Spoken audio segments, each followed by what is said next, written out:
For tonight? I'm rooting for everybody black. I am betting on black tonight. Lovely. You look great. Welcome to Code Black Facts, where we talk about all things black to include news and viral videos, mental health, self-love, self-care, self-development, black women issues, crime stories, and black history. If you are interested in any of these topics, please subscribe to my channel, like, share, and don't forget to comment below. Thank you. They say it's a black thing, run deep in the roots. Blacker the berry, baby, the sweeter the juice. This accused cult leader is in jail, charged with rape and false imprisonment. We were there for the late night raid. All new at 5, we're hearing from his supporters for the first time. If you want to leave, you can leave. Nobody's forced to stay here. Live, local, late-breaking. This is Channel 2 Action News at 5 p.m. Coverage you can count on. Thanks for joining us. Investigators say an accused cult leader shared videos of his crimes online. I'm Lori Wilson. And I'm George Estevez. DeKalb County Police raided a home after a 3-week investigation.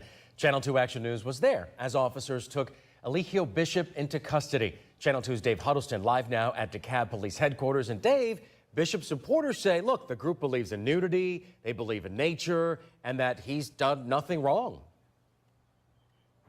But he's being held behind bars with no bond. It was on March 30th that DeKalb Police got that tip, and we were right there, as you said, George, as the Special Victims Unit raided that home.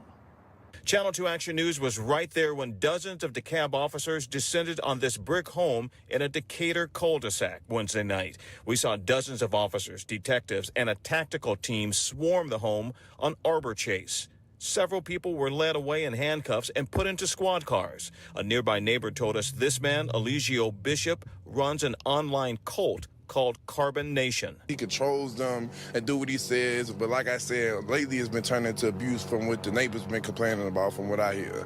Police would only tell us that Bishop was taken to the DeKalb County Jail on charges of rape, false imprisonment, and sharing sexually explicit content on social media. He's being held without bond. We went by the home Thursday afternoon, and several people who say they are Bishop's disciples came out and talked with me. Basically, the police raided us on false allegations. Musa says Bishop is their God, and as a group, they believe in nature, nudity, and kindness. He says those criminal accusations are from a disgruntled former member of the Carbon Nation family. She's always free to leave. She's saying that she was here on false imprisonment when we have live documentation of us saying, hey, if you want to leave, you can leave. Nobody's forced to stay here. And Musa said live documentation because Bishop and Carbon Nation shares their beliefs and teachings on social media. Now, we're still working to find out when he will face a judge for these very serious allegations. Reporting live from DeKalb County, Dave Huddleston, Channel 2 Action News. Okay, guys, so as you can see, today we will be talking about a nature boy, okay? And as you guys can tell from the news clip, Nature Boy has been arrested on some very serious charges. And I know many of you guys, if you're like me, you're wondering, how can, a group of people, both men and women, allow someone to lead them down this path? Like, how did they get here? Because Nature Boy has been doing what he's doing for years. I mean, for at least, I can remember him from going back to at least 2015. He started online, and he started out, and most cults, okay, start out, on what appear or seem to be, on a good footing, right? On a it starts out really trying to help the people, really trying to break down, some of the things that we were taught that were incorrect. And to a certain extent, I too believe that he started out that way. But like many cults, it just along the line, it starts to turn, because what happens is people once they begin to get power, and it really depends on the personality type, and I think that's what a lot of people don't understand as well. Like, certain personalities cannot handle power. They cannot handle, being a leader. They can't handle it, because what begins to happen is they start to twist and turn how, twist and turn things so that it only works out in their favor and nobody else's. So it starts out, I want to help the people. I want to, help people get out of Babylon, which basically means they want to help people get out of, like, hell, and help people. And so I'm gonna break down in this video how it happened, why it happened, how he's able to get all these people attached and get, connected and hooked in, because it is brainwashing, you guys. It is brainwashing. And I think that, there are certain leaders out there that their teachings and their beliefs are not considered a cult, but they are. I want to talk about the definition of brainwashing, and how most people who have a form of brainwashing, they're doing it for their own benefit. It benefits them more so than it actually benefits the people. And very, very few groups, very, very few people, very, very few, situations, you have people who are truly doing things for the right reason. Very, very few. I'm talking about 99.99% of the time, they start out seeming like they're helping the people. They're trying to get people to understand. They're trying to get people to buy into these different beliefs, or to think about things a different way. And it starts out very genuine. And then it begins to become about money. It begins to become about sex. It begins to become about escapism, escaping from really what you can't escape from. There's nowhere you can run to get away from white supremacy or racism, or to get away from, the government. Everywhere you go, no matter what nation you go to, everywhere you go, there's going to be a form of, how things are done. And if you do not do them that way, then you could potentially be in trouble. That's how it has been set up. It was set up like this hundreds and hundreds and thousands of years, even before any of us who are still living or were even born. So when people buy into those types of teaching, they're really buying into escaping from their reality, escaping from their past. And so in this video, I have collected several other forms of videos from past members of carbonation, melanation, I've heard people call it.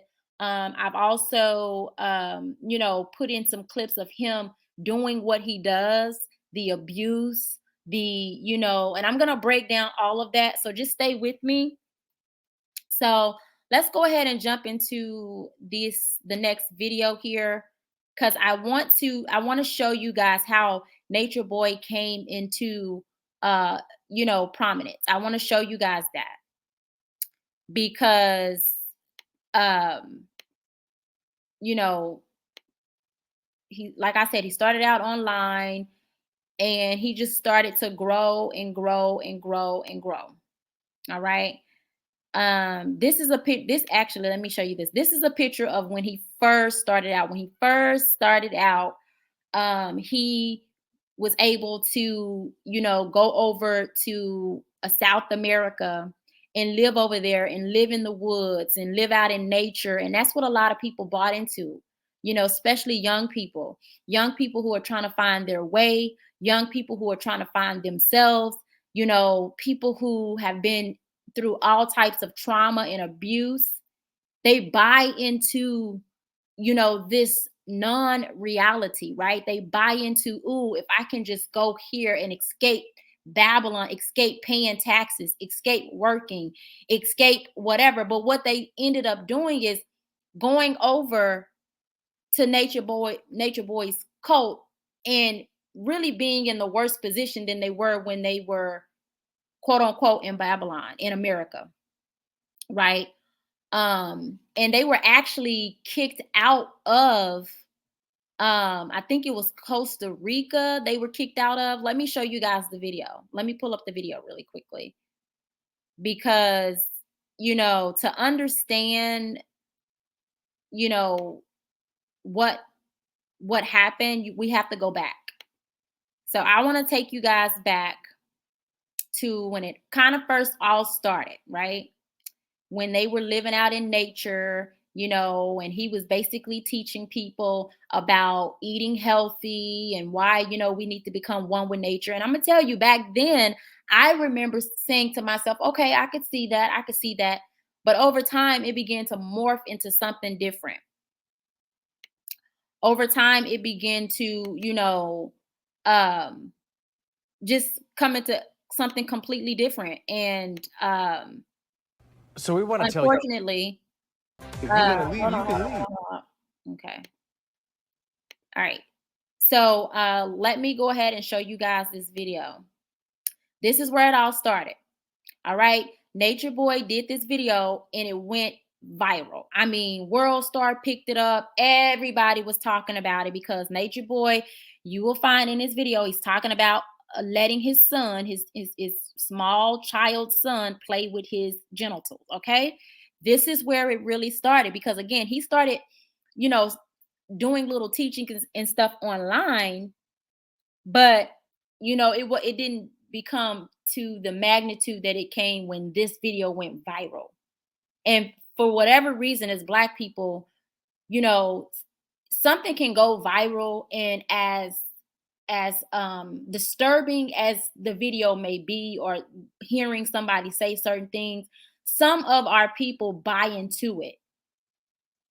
Some of our people buy into it. And I want you guys to understand that brainwashing is real. The military has done several research and studies on brainwashing. It is true, you guys. People can be brainwashed. And if you're like me, you're like, how the hell did that happen? And I'm gonna break all of that down, because I'm also gonna show you one of the biggest cults ever to do it that we know of, right? Is Jonestown, Jim Jones, right? And how he got 900 people to drink cyanide, Kool-Aid laced with cyanide.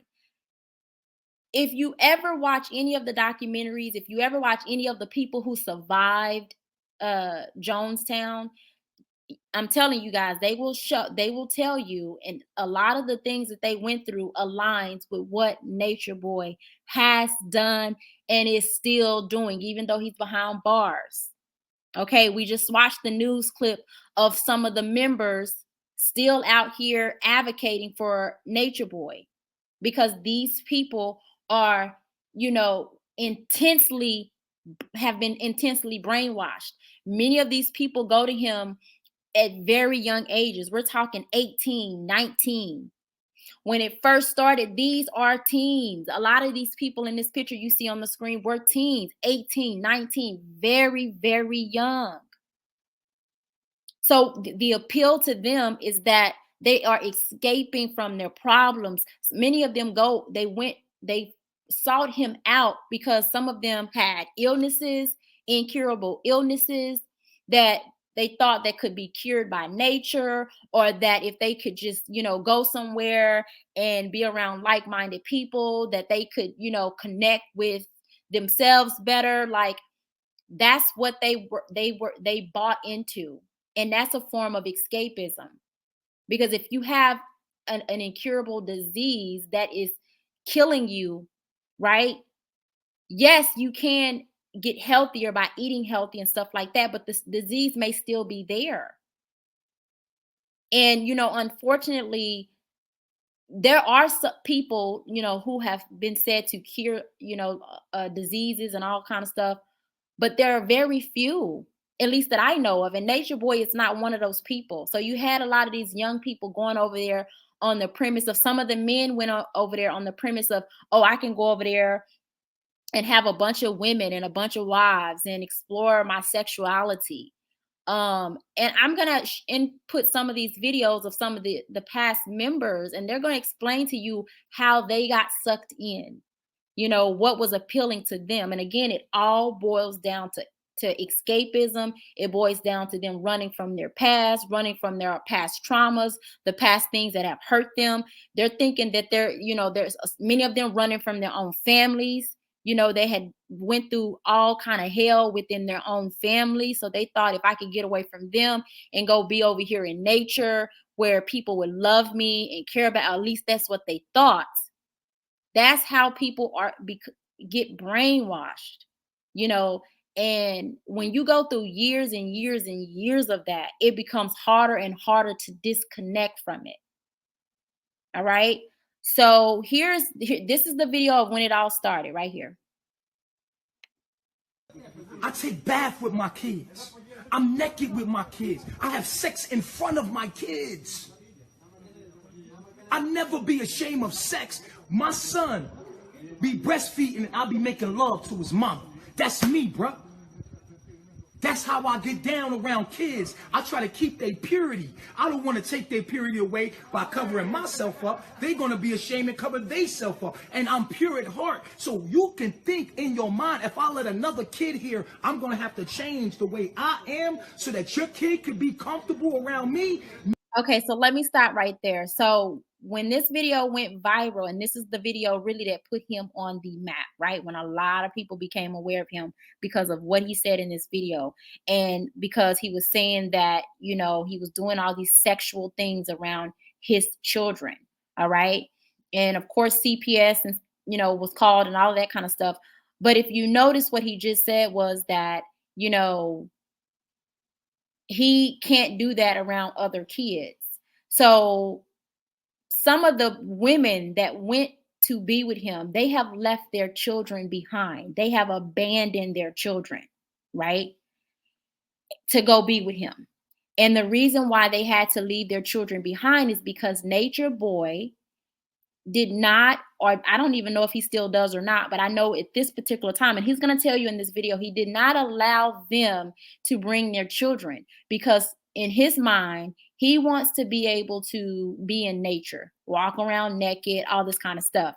And as the, you know, you can't do that around other people's children.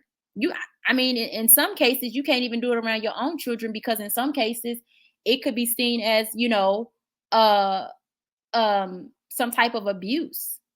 So that's a very thin line. You know, it is a very, very thin line, especially when those children, you know, when they're no longer babies anymore, and you got a 8, 9, 10-year-old, you know, little girl or little boy, and you rocking around naked in front of those babies like that, you know, over here, I don't know about other countries and stuff like that. Maybe it's different in other countries, but I know here on many levels, you know, you can get, you know, caught up with that. And so this is what he's addressing, because a lot of people was coming at him for, you know, saying that, okay, well, you're making these women leave their children behind. Why can't they come? And so now in this video, he's explaining why only his children could be around, because he wants to be able to be free and walk around in nature with no clothes on, and he can't do that in front of other people's children because they will put his butt underneath the jail, right? So let me go ahead and let you guys watch the rest of the video. No, I'm gonna be naked as fuck in front of your kids. My kid could be comfortable around me. No, I'm gonna be naked as fuck in front of your kids. My son comes up and grabs my penis. I let him grab my penis. I had sex with his mom. I'm making love to his mother. After I'm done, I'm laying there chilling. He grabbed my penis. And he's playing with my penis. I let that happen. I say, yeah, look, you got one too. And he laughing. And the moment is over. It's pure. And if I do that with somebody else's kids, and you see how people turned on me over here? You see how people turn on me? Bro, I'm real human, bro. Yeah, that's real. That's how I'm with my son. My son try to be, oh, daddy, don't cover up nothing, son. We naked in front of each other. We not naked. It's our clothes. Fuck is you talking about? My son play with my peep. He like, I say, yeah, you got one too. They kids, they want to know. I don't want to hide shit from them. I make love right in front of them. I make love to their mama right in front of them. like a real man. That's how I get down, homie. That's just me. And if I did that around other people's kids, they would put me under the fucking jail. You can't be a real human. That's why I don't let nobody kids here but mine, homie. Because I ain't about to alter my life for no one. I walk around naked. That's how I am, bro. I don't want. Okay, so as you guys can see in this particular video, right, he's explaining to you why it was okay for him to walk around naked and be in nature and be one with nature, but not allowing the members, these women, to bring their children. And so this is why so many of those women left their children behind. They abandoned their children. They gave their children up to their families. And for me, this is another thing too, you guys. There's been so many times I've wanted to do content on Nature Boy, but the content is so emotionally draining. It is so draining because to sit up and hear stuff like this and watch stuff like this and then still watch people, cape for this man, still watch these women be under his spell. It is draining because you want to lash out at these women. You want to lash out at these people and say, hey, wake up. What are you guys doing? You want to, be firm with them. But at the same time, when you look at them, look at these people on the screen. This is where it started. This is where it started for Nature Boy. That video you just watched, that's an old video. I think that video that was done back in like 2015 or something like that. And like I said, he started. No, I think it might have been done in 2017. But I think I remember him in 2015 when he was online before they went over to South America. And he was able to get people to follow him over there. I'm going to show you guys another video. All right. This is where they were being kicked out of Costa Rica. Okay. And so you'll see some of the and like I said, as I play these videos, you'll begin to see how it started to change, right?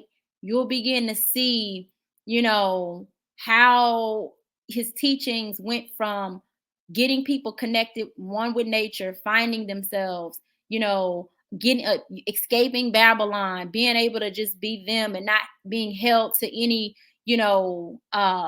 American, laws and policies and stuff like that, right? And they really thought that they were doing that, but unfortunately, you guys.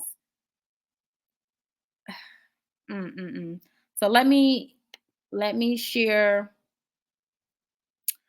the video where they had been kicked out of Costa Rica, I believe, and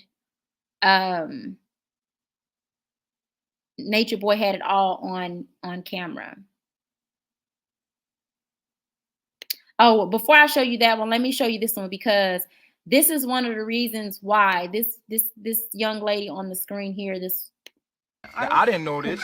I didn't know, So there was a time when Nature Boy had non-Black people a part of his group. And as you guys can see, since then people had been left.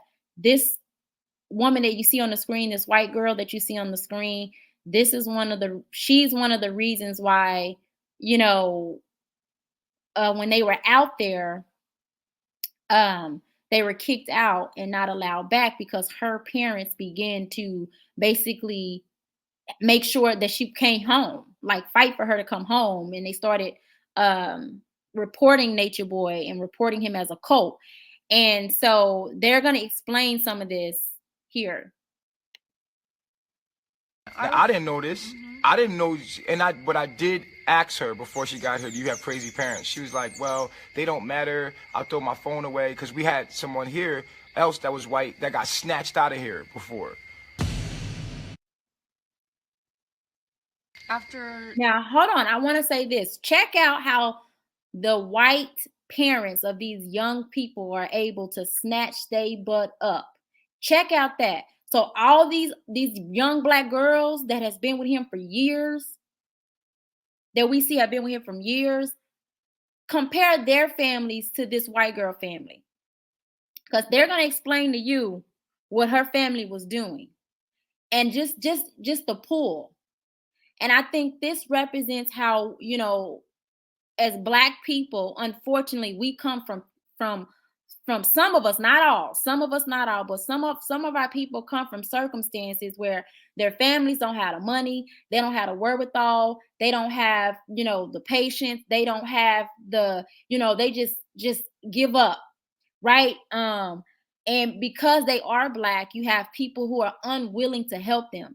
You have people who think that, oh well, they don't really matter. But when it's a white person, and you just heard him say they had another white person that was with the group, and they folks fought to get them up out of there, and they got up out of there quick. So it's almost like, and no matter what country they're in, no matter the laws or anything, it's almost like they're able to make a call to, the whoever, and say, hey, my daughter, my son is over there. We think that they're captured. We think whatever, and they butts get pulled real quick.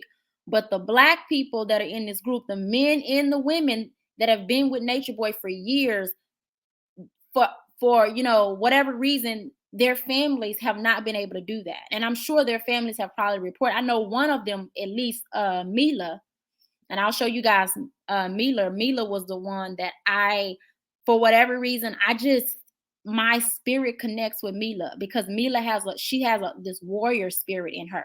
She has this fight spirit in her. And even though she is under, the spell of Nature Boy, she's the one she seems to always be, in trouble, always be at odds with Nature Boy. And he's always talking about her spirit. He's always talking about, and I think a lot of that has to do with that warrior in her. Like she fights back even when she doesn't know that she's fighting back. Like her spirit rebels against Nature Boy, even when she doesn't say it, because he picks it up. And every video that I've seen where he's quote unquote correcting, what he's really doing is punishing the men or the women, he always refers to Mila in her spirit and how she has a rebellious spirit on her. And watching that, I have picked that up with Mila. I don't even know what her sign is, but I picked that up with her. She does. It's something about her. And my heart goes out to her the most, because this girl has almost died, you guys. This girl has been so sick. Let me show you Mila. Mila is right there in the middle. This girl, about a year ago, maybe a little more than a year ago, she was laid up in the hospital for about a month, I believe, where there were some reports from her family where on some level she was unconscious, you guys, because there was a sickness that had overtaken her body, because they believe that, not taking any medicine and just being cured by nature. But Nature Boy is not a doctor. He's not a healer. He's not a holistic. He's just a person who, at one point, maybe he used to study that stuff. I'm not for sure. I can't speak on that. But what I can speak on is that when she was with him and under his teachings and stuff like that, she got really sick. And I don't want to put her medical business out there. If you guys want if you guys want to go look that up, you can. But I don't want to put her medical business out there. But I do know she had gotten a sickness in her body, you guys.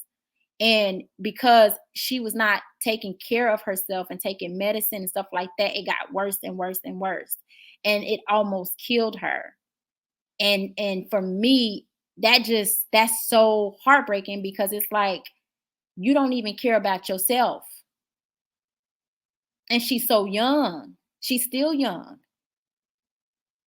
A lot of these girls are very young. Like I said, they go get with Nature Boy when they're like 18, 19, 20, young. And they're with him for years. And these three girls, they have been with Nature Boy for years. His wife, Velvet, she was actually with him from I'm going to show you Velvet, or his ex spiritual wife. She actually used to be the girlfriend, but Velvet is the girl on the end that you guys see with the guy. The guy has his hand on her head. That used to be her man. right? And this is one of the reasons why the group had gotten broken up like it did, because Nature Boy started, getting with some of the men's women and their girlfriends, and he started taking them as his own, and not allowing the men to. It's like when the men have a woman, he'll let them be with the man for a little bit, but then when he decides that he want to take them, or that they're his, or that they should share their woman, then he decides it, and that's what happened. So Velvet used to go under the name of EJ. Okay, and like I said, Velvet is the short girl on the end with the afro. The guy he has his hands in her afro. That's Velvet. Velvet then was taken by Nature Boy as his wife, and they ended up having a baby together. And Velvet was actually one of the ones to escape and share her story. And she also shared her journey about the brainwashing and all of that kind of stuff. And from what I can tell, she has a YouTube page. She's doing great. She's doing a lot better. She's still going through the process of, because remember, she has a child with this man. So on some levels, and the baby, they have a little girl together. The baby looked just like Nature Boy. It looked like Nature Boy said, and spit the baby out. The baby looked just like him. And out of all his kids, that little girl is his splitting image. I mean, that baby, and I'm not going to show the baby on here. Y'all can go look up the baby, but baby, that baby looked just like Nature Boy. So on so many levels, it's still a process for Velvet, because Velvet has a child who looks exactly like Nature Boy. I mean, the baby is brown. The baby just got his nose, his eyes. I mean, that baby looked just like him. That little girl looked just like him. And so she was able to escape, but she talks about the abuse that she went through when she was with this group. You guys stay with me, because I'm going to get into the brainwashing part of it. I'm going to break all of that down, because I think, this happens in the church. This happens with these pro-Black groups, these feminist groups, these all everywhere. And as Black people, because we are all trying, actually, regardless of race or nationality, ethnicity, regardless of gender, regardless of any of it, everybody on some level has been brainwashed on some level. And I say that because if you went to any school, the school teaches you what they want you to know, which means that they have a certain control over the knowledge that you should know. I don't care what school you go to. There is no school on the planet, I don't care what level, elementary, middle school, high school, college, grad school, medical school, law school, I don't care. They teach you what they want you to know, what they want you to be privy to. And for Black people, I think that this happens to us the worst, because many of us, we don't know our history. We don't know where we come. Everything that we know, or most of the things that we know, is what they have told us about us. Because what has happened is that the stuff that they have put in a book, the stuff that they have put in, scrolls and scripts and whatever they used to write on back in the day, many of us don't read the language. We can't. So we have to go off of what, non-Black people have published and non-Black people have wrote about and stuff like that. And, many of us don't know how to go into some of those libraries and pick up some of those books and pick up some of that knowledge and read it and understand it. And we don't know how to do that. Many of us, some of us do. We've had people, John Henry Clark's. We had, many people who have been able to, Chancellor Williams, where Chancellor Williams actually went over to Africa and studied and did the research. And so again, many of our people, we don't know how to do that. We don't have a resource to do that. So we go off of whatever they teach us, whatever is in those, whatever is in school. It don't matter if the school is private or not. Many of our parents, they wasn't privy to the information. So it's so easy for us to be brainwashed, right? And because of that, we get to a point where we come to a point where we feel like, oh, we've been lied to. They have not been truthful to us. So if I can just escape this, or, oh, I went through this trauma, I was fondled when I was a child, or, my parents didn't love me, or whatever. And we go to places for shelter, for escape. Some of us look to all the wrong places for love, for support, to have, the feel of family. Some of us look for what we think is healthy, right? You grow up and your household is turned upside down, right? And all kinds of stuff has happened to you. And now you 18, or you 17, or you 19, and you just want to escape from it all. You want to give it all up. So you see Nature Boy online and you buy into those teachings because you're looking so desperately to escape your hardships, escape your trauma. And people like Nature Boy, these people that are over these cults, they know this. They've studied this. They know how to draw people in, because what happens is they look for commonalities, right? Common things. Is it religion? Is it something that has to do with your sexuality? Is it something that has to do with spirituality? Is it something that has to do with love? Is it something that have to do with, not being wanted or accepted? So they start to teach on those things. We all are looking to be a part of something.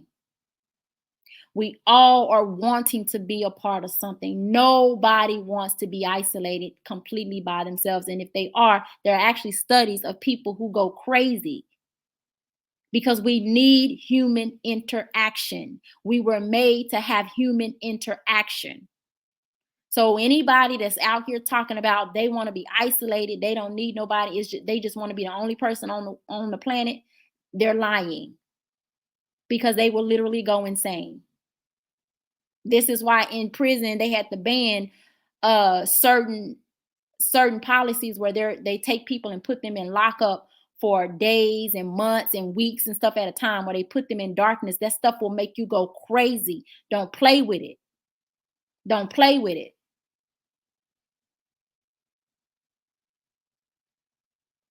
So these young people are looking for all kinds of stuff. Many of them were on drugs, or they was living, a promiscuous life. They wanted to escape that. Many of them, caught certain diseases that they, thought that, oh, well, I ain't going to be able to live a good life or be happy or have a man love me. So I'll go over to Nature Boy and, he will, or he's understand, or whatever. And the worst thing that people can do when it comes to these cult people is share their weaknesses and share the hardships that they have been through, because they take those things and they trauma bond with these people, and then they use it against them.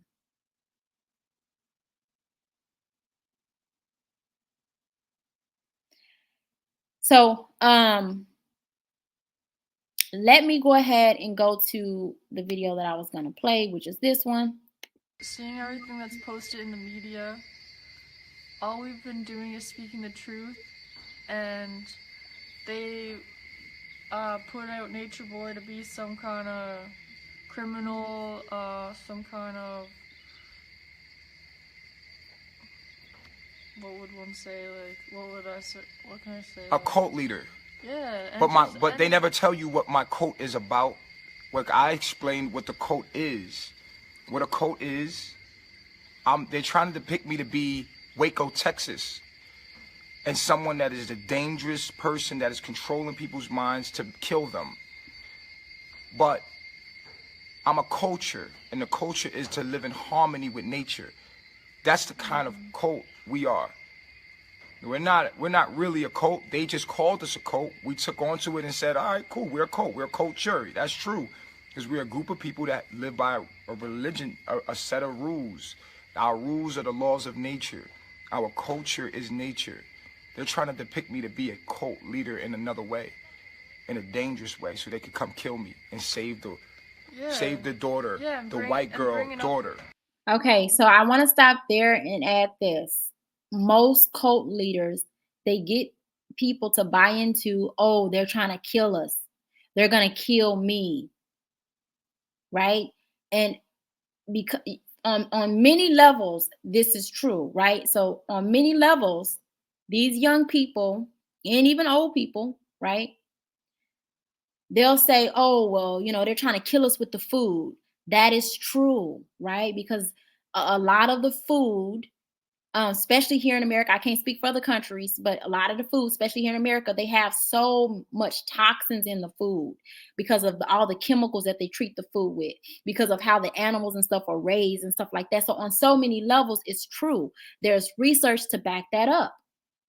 A lot of the food that we eat is not fresh here. They have a lot of preservatives in it, and you start getting. So he's able to draw people in based on that. So when he says that they're trying to take him out or that they're trying to take us out, people buy into that, but then they become extremists behind that, right? Because the thing about it is, for these kids is that, or these young people, is that okay? Yeah, if you don't know that type of knowledge, maybe he does, but what ends up happening is it goes from the food. Okay, we're living in nature. We get to be ourselves. No one is going to dominate us on how we should live our lives and stuff like this. And this is the food. It starts to go from that to, okay, now let's get into the sexuality. Okay, so now I get to have all these different women, and now we get to just have all kinds of sex. And that's very dangerous because, again, I don't know what his beliefs are now, but I know, back then they didn't believe in using protection. So if you out here having sex with all these different people, sharing all these women's bodies and fluids, that is a recipe for extreme disaster. Okay? That is a recipe for disaster, because what happens is you're constantly bringing in new people, and you're constantly sleeping with this person and that person and this person, and you mixing these body fluids together, and people is getting stuff and catching stuff. Or let's say, this person gets some type of, not even a sexual disease, but they just get a disease in their body that they're not taking care of because they don't believe in taking medicine, because they think they can just eat an orange and that orange is going to cure the disease. And it just goes from one thing to the next, and the goalpost moves. It continues to move. And with these people who run these cults, you guys, that's what they do. They move. They're constantly moving the goalposts. They hide it behind, oh, well, we're learning, we're elevating. Every year we're learning new things, and we're retaining new information. And it's like, as people, as we get older, you're going to always learn. That's a part of life. But when you take that mindset into leading a cult, you get people to believe, okay, so last year we believed this. Okay, so yeah, that's still true, but we're going to add something to it. And then the goalposts move again. So then it becomes, okay, now that we understand sexuality and that I can be one man with 50, 70, 80, or 5,000 women, right? And all these women are mine, and all these women, they are, I can just do whatever I want. Then it moves to something else. It moves to, okay, well, let me get with men. And that's exactly what happened. There's a video online where Nature Boy is talking about getting with a transgender, where a transgender had come into the group. And then the goalpost is going to move again. It's going to go from that to something else.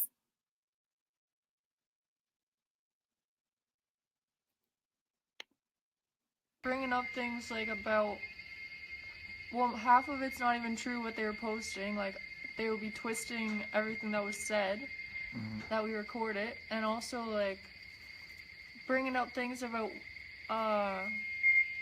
the old nature, like who Nature Boy was in Babylon, which he overcame, and bringing up that and trying to like make some image of a black person, like because that is what they see. They are trying to, it's all racism, like they tried to make it seem like, oh, this is a white girl. If I was with a white woman or a white family, like this wouldn't even be happening. It's all only happening because of the color of the skin.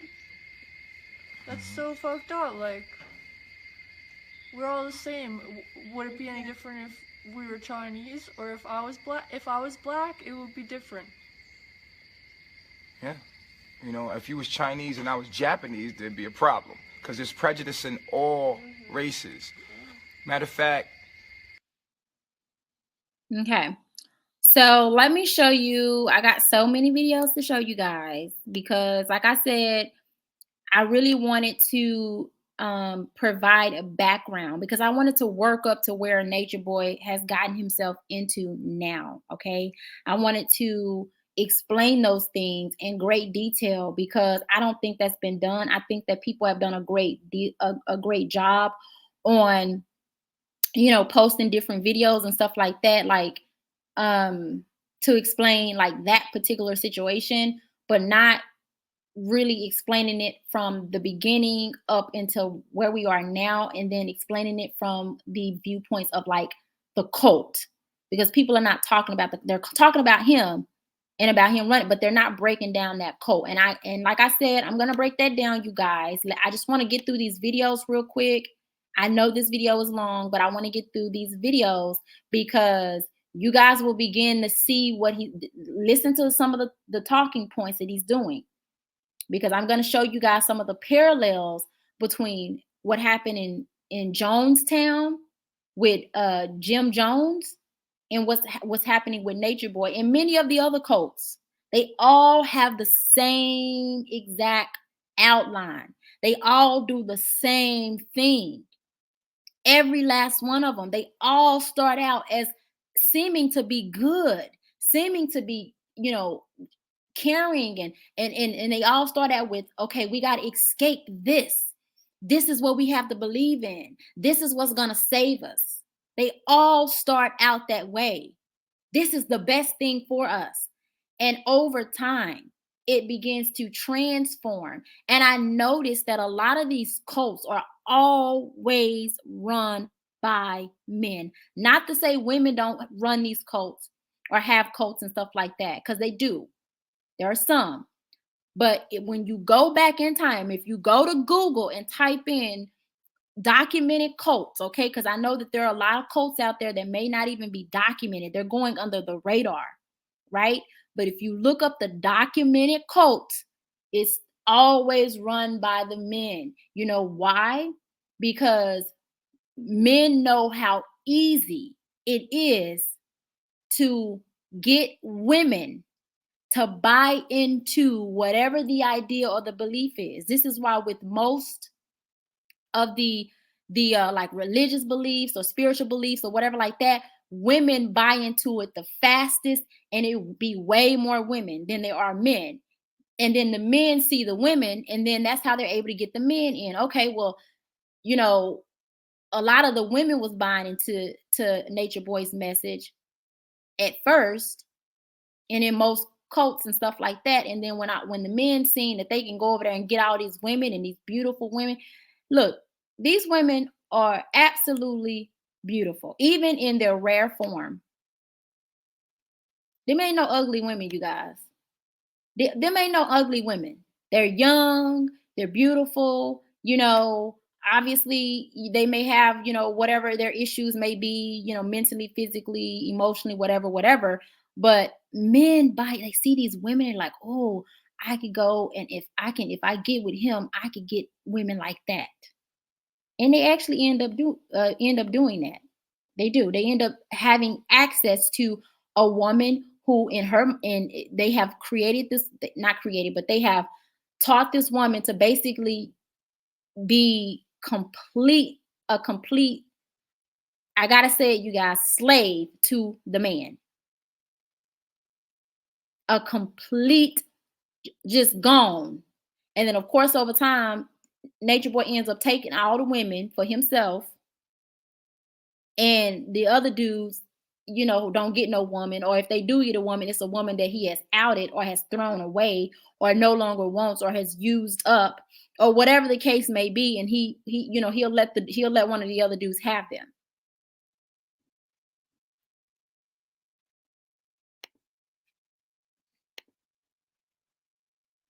Okay, so we listen to that. So let me look up this other video, you guys.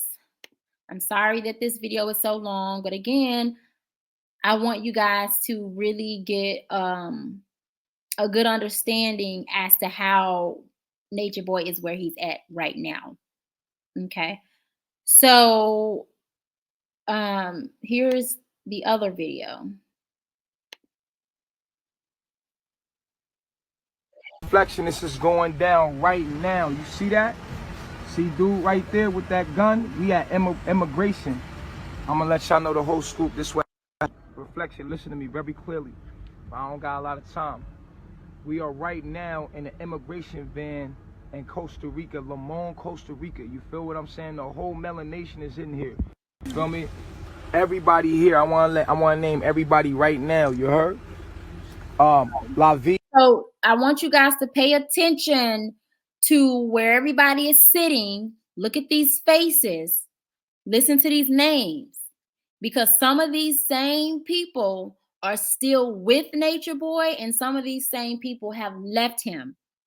Also, some of these same people, as you can see, were with different men at the time, because this was the beginning right here, right? Like I said, Nature Boy started out online, and it went from online to being out in nature.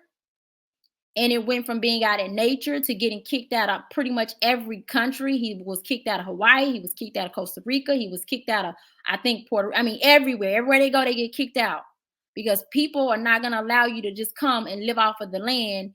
And that's just that's why I was saying, no matter where you go, it's always some rules, regulations, policies, whatever.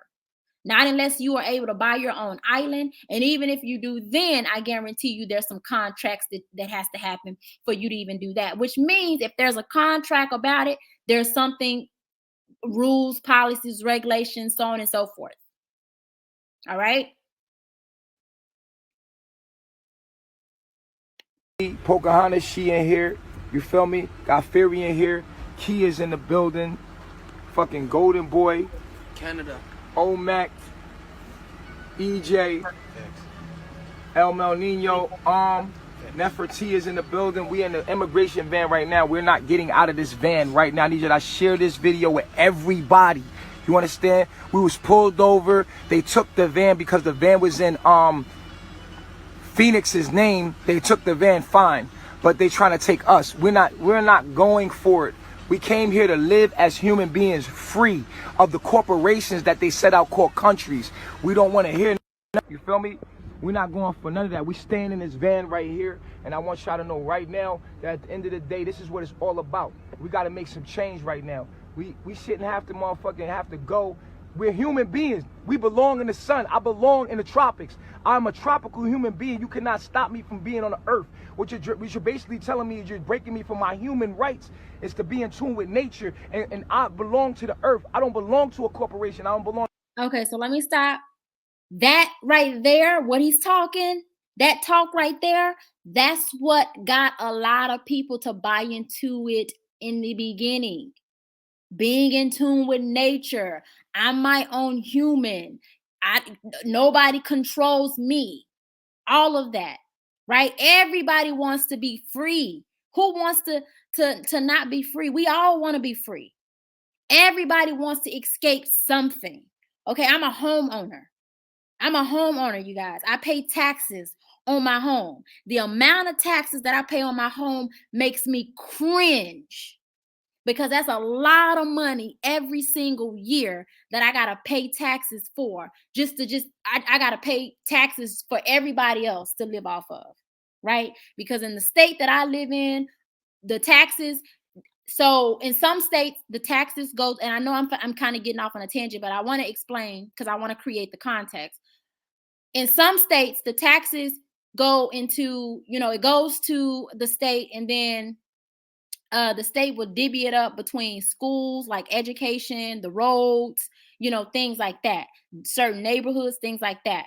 In the state that I stay in, at least the last time that I checked, taxes in the state, and I stay in Texas. So Texas is one of few states where the tax, and we don't pay state taxes, right? So our home, everybody that owns a home, the taxes that we pay, it goes to the state, and then there's a board of people, I think it's like 12 people or something like that, who vote as to where those taxes are going, and how much money that is going to, right? That's how that works. So basically, millions and millions of dollars get to say, okay, well, we're gonna put, and you know what, a lot of these people are non-black, so guess where the taxes, they're gonna go to their neighborhoods, the neighborhoods that they stay in, the schools that their children go to, and then all these other schools and neighborhoods, they get whatever is left over, right? And then you have the roads and stuff like that, and you have tolls and stuff like that. And yes, some of that money goes to some of the toll money goes towards the roads. Some of the toll money goes towards, whatever else. But it can be different per state. But this is what they're escaping from. Having to get up and go to work every day, or having to create a business where, yes, you have to create an LLC, which means you got to register your business with the state, whatever state that you're in. Or if you want to create a corporation, or you want to create a whatever, you still have to register the business, whatever business you're trying to create, with that state. And yes, it is binding. And yes, the state can tell you what you can and cannot do when you own a business that is registered. That's what people are escaping from. Everybody want to escape from that. Who wants to pay out money that doesn't specifically go to you, but it's going to everybody else? Who wants to do that? But we can't get so far gone in our mind that we get up with a nature boy and we buy into this thing of, oh, we can go live on somebody else's land and not do nothing. This is why they go these places and they get kicked out of everywhere, because you can't do it. I don't care where you go. And anybody that's out here talking that talk, they're lying. Can you go to places where maybe the living conditions are better? Absolutely. But on some level, there's still going to be things that you have to do. And on some level, the dangers may be different. Right? On some level.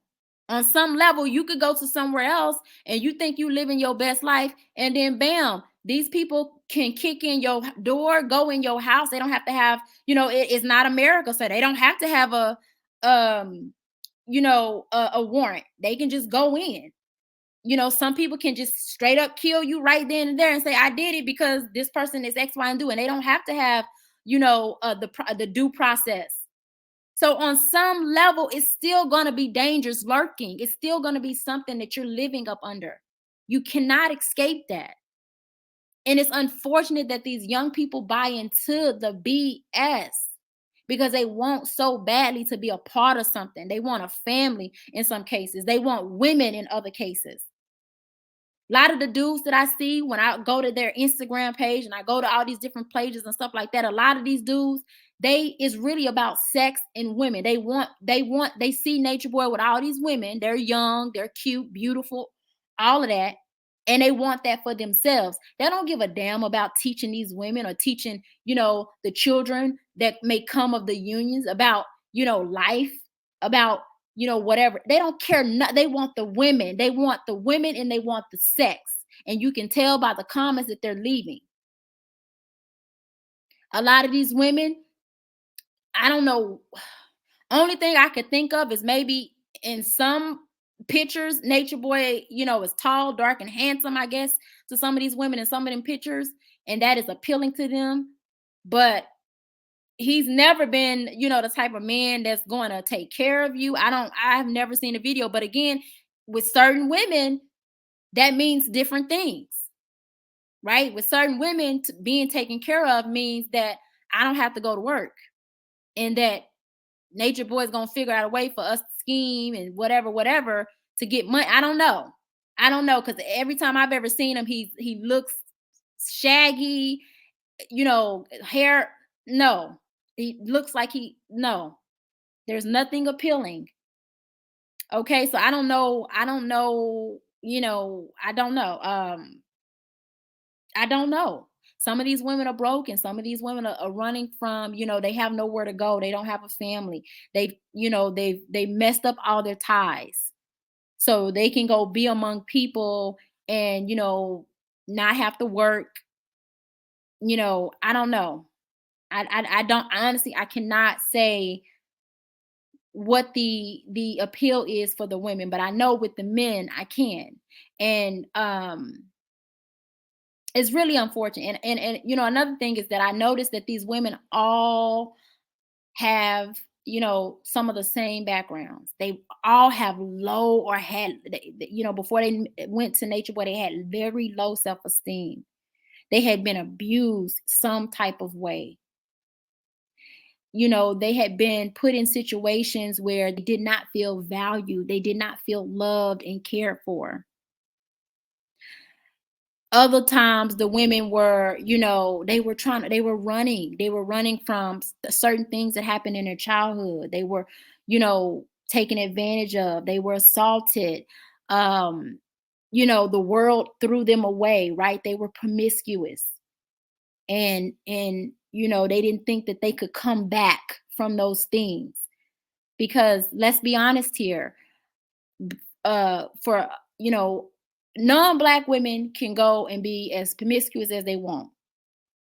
And then they can go into Black society and get all the Black men they want, because those men are not going to know their past, not unless their past was put on social media, because Black men are not in white society like that and among white people to know, who's messing with who and who was doing what.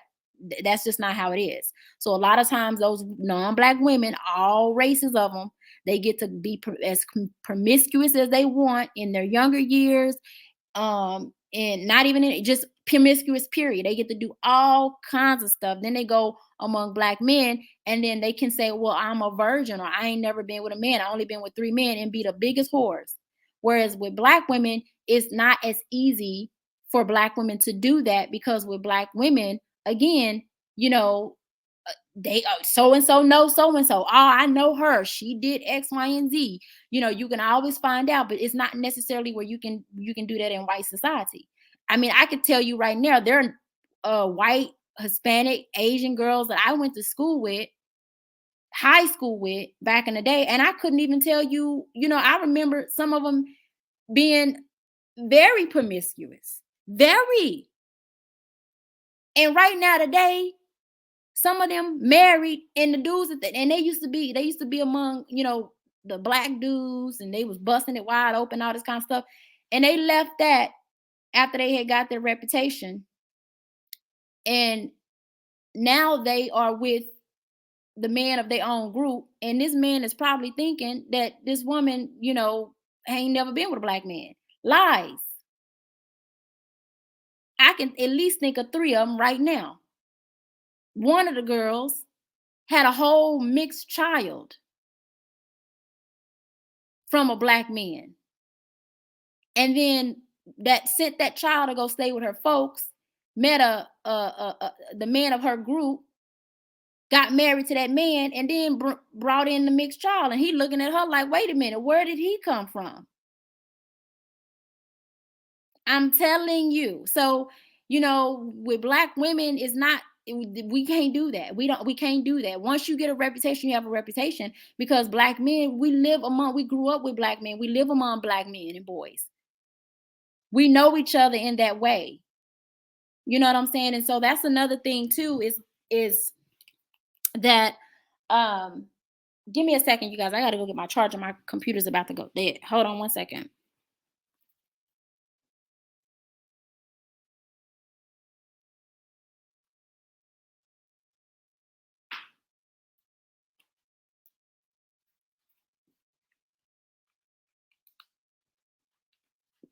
All right, so I'm back.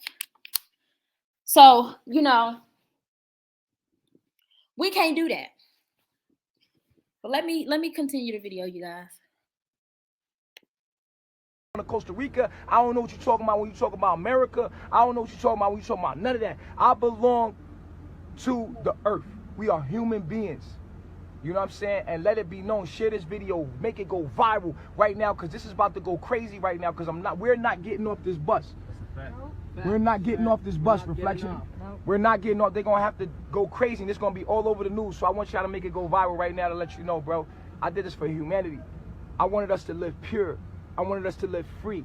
No matter what the difference is, you might not like Nature Boy, but I stood for us being free, having free water, access to free food, all our birthrights as humans. We need to stand up for this right now. This is coming.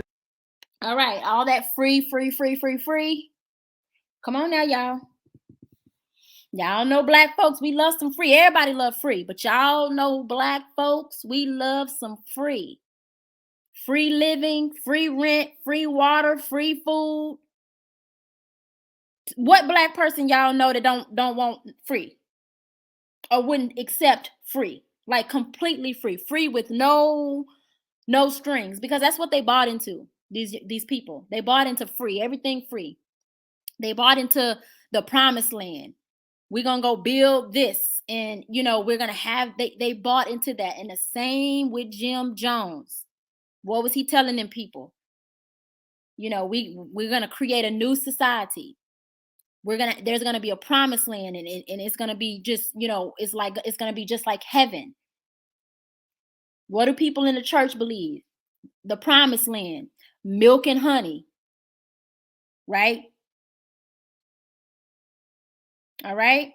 A lot of people in religion, what do they believe? They believe that they're going to escape something, right?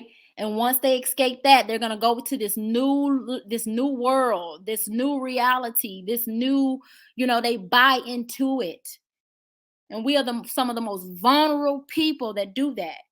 And I ask myself all the time, why are we like that? And I believe it's a spiritual thing. I truly do. I believe that on many levels, because we are such spiritual people, right? It's so easy for us to buy into anything related to religion or spirituality, period. That's one. If you want to get black people, and I'm talking about black people everywhere, not just in America, everywhere, you go to them with some type of a religious or a spiritual type of belief system, and baby, they will buy into that. And then you're telling them that their old way of life will be done with, and they get to walk into this new way of life. Because again, as black people, we have been colonized everywhere. Okay, all the brown people have been colonized. So when we get a chance to escape that, we all for it. We all, and especially if you're young and you ain't lived but 2 seconds. Right? Especially if you're young. This moment right now, I'm not getting off this bus, Reflection. They got police all around us, all around the bus. They try to grab me. You feel me? I'm not getting off this bus. I'm gonna tell you right now, man. We are humans. We are not some fucking robots that they can use in their corporations to give us a fucking number. Stop playing the fucking number game and stand up for your human rights. You feel me? We don't have to play this human, what they call farming. We're playing human farming. We don't have to do this. This is what this is about right now. Us being human. This is why I left America. A black man in America cannot have any kind of rights to do anything and be free. We're owned by the... I want you to listen to what he's saying right now, because I'm going to play another video and it's going to be the same thing. And this is another thing that black men and black women buy into. Freedom. We bought into it in the 60s and 70s. We bought into it even before then. Freedom. We want to be free. We want to be free so bad, including myself, from the racism, from, you know, all the isms, right? Just free and be able to be, you know, have it to be where it's justice and it's equality and it's, it's everything is going, but you guys, I hate to say it, but it'll never be that way. It's always going to be dangers lurking. It's always going to be something. Always. And if you really want to be free in your mind, you really want to be physically free, if you really want to do that, you got to create that for yourself. You can't look to somebody else to create that. I mean, if you want to support people and they want to be supportive to you, that's one thing. But if you truly want to be free, it starts with you. It starts within, right? It does. If you want to escape the trauma that you went through in your past, that starts with you. That healing, that journey starts with you. You gotta, you can't go to another man. Ain't nobody God. Okay? Ain't nobody God. He ain't God. All these other people out here teaching that they God or that they the closest thing to God or that God is downloading in them every other day, they lying. If you want that, it's within you. Now, can somebody help you on your journey? Absolutely. Can somebody be more knowledgeable than you are and more taught and learned and studied than you are? Absolutely. But that don't make them God. And that don't make them a person who know how to get you specifically free, because we all have things that we're trying to escape to become free. And for all of us, that can mean different things. For somebody, that can mean spiritual. For another person, that can mean sexual. From another person, that could mean, past trauma and abuses. For another person, that could mean that they are acceptance. It could mean something different for everybody. And only you, the individual, will know and be able to find how to be free. Like I said, can somebody help you with that? Absolutely. But they can't do it for you. And when they try to control how that is done, then that's how you know that person, that they ain't right. Anytime I see that, and this is another thing that I do too, when I have learned this, okay, I didn't always know this, but when I am following or subscribe to somebody and they're talking about certain things that I just don't know, I'm not taught, I'm not learned in, I haven't done no research, so on and so forth, and I'm listening to these people and I'm taking in some of their viewpoints and their beliefs and some of the ways that they see things and their perspectives about things, I will watch that person for months, if not years even, before I actually truly buy into whatever it is that they're saying, or I consider that as what they're saying is truth or knowledge, right? And in the past, even then, it had been something that had not been right? There are people out here in Black society that are teaching on certain things and they're saying all these different things, and then they do that for years, and then bam, it's like you see something that they're doing, you like, wait a minute, that don't go with what you're talking about. Right? Or you're like, wait a minute, you promised all these different things, but it's been years and you have not come through with what you said. Right? And so, and again, this is different for everybody. This is why we see so many people buying into, every time you look up, there's a new person on YouTube who's talking about some type of ideology, some new form of how to get out of this and get out of that and escape from this. And if you want this in life, then you got to believe this way. These people pop up every single day, and Black people flock to them. If it's not a relationship coach, if it's not some spiritual teacher or religious teacher, if it's not some, maniac talking about whatever else, politics or whatever else, we consistently, it's like we jump from one abuser to the next. We jump from one manipulator to the next. We jump from one cult thinking, characteristic having person to the next. And I personally am tired of seeing Black people continue to go down each and every rabbit hole. I get it. Going through life is a spiritual and learning, ever learning journey. I get that. But I think that we really have to teach our younger people to think for themselves and to think logically.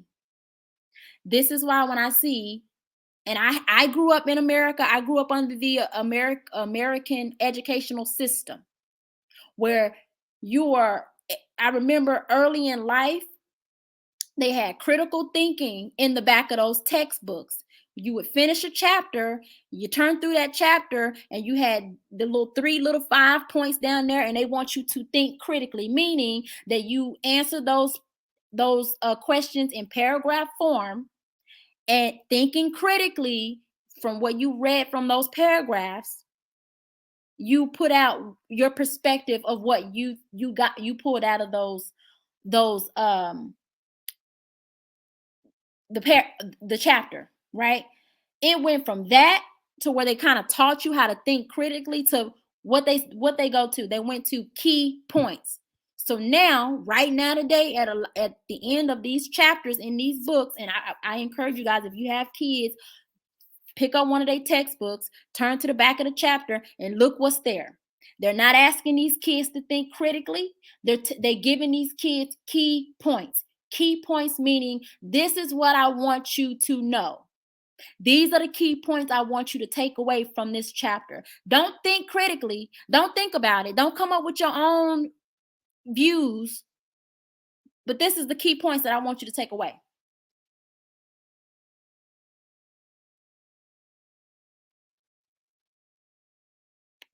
Bank. And I don't want to be owned by the bank. I came out here to get away from people. They steal our food. We went to go get our food. And at the end of the day, what happens? Boom. They get the van.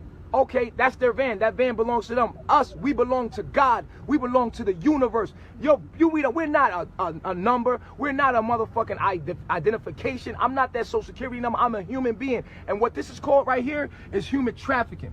Human trafficking. And we mean to make this shit go viral. Right now, I'm not getting out this fucking van. I will die for this. I'm letting y'all know I'm going to die tonight for this shit right here. And if anybody is not with me, I don't care. I'm not getting off this bus. I'm not. For human rights, real humans. You are not a social security number, Reflection. You are a human being, breathing water. You are 70% water. You belong to the earth. And all we're trying to do here is live in harmony with. So y'all check out how he's taken true things, right? Us being born with 70% water, right? If you look at the world is mostly covered by water instead of land, right? So again, somebody who is able to manipulate, he's able to, get people to buy into certain beliefs. They tell you that so that they can pull you in that way because it makes sense, because it's mixed with truth there. But then he mixes it in with the Social Security thing, right? Which may be true or not. I don't know. I haven't done any research about why we have Social Security numbers, so on and so forth. I don't know, right? I don't know. I do know. I don't know. I'm not going to get into that. But what I will say is this. That appeals to a lot of people because, again, what are people trying to escape? They want to escape being taken advantage of. They want to escape the past, the trauma. They want to escape all of that mess. So they buy into this because it sounds good, right? And then if you look at him, he's so passionate. He appears to know what he's talking about. He appears to be caring. He said he will die for this, right? So people, it's just, yeah. The earth, why are they bothering us? They have captured us. They have kidnapped us, and we will not have it. I'm telling you right now, we will not have it. I'm not standing for it. Y'all make it go viral.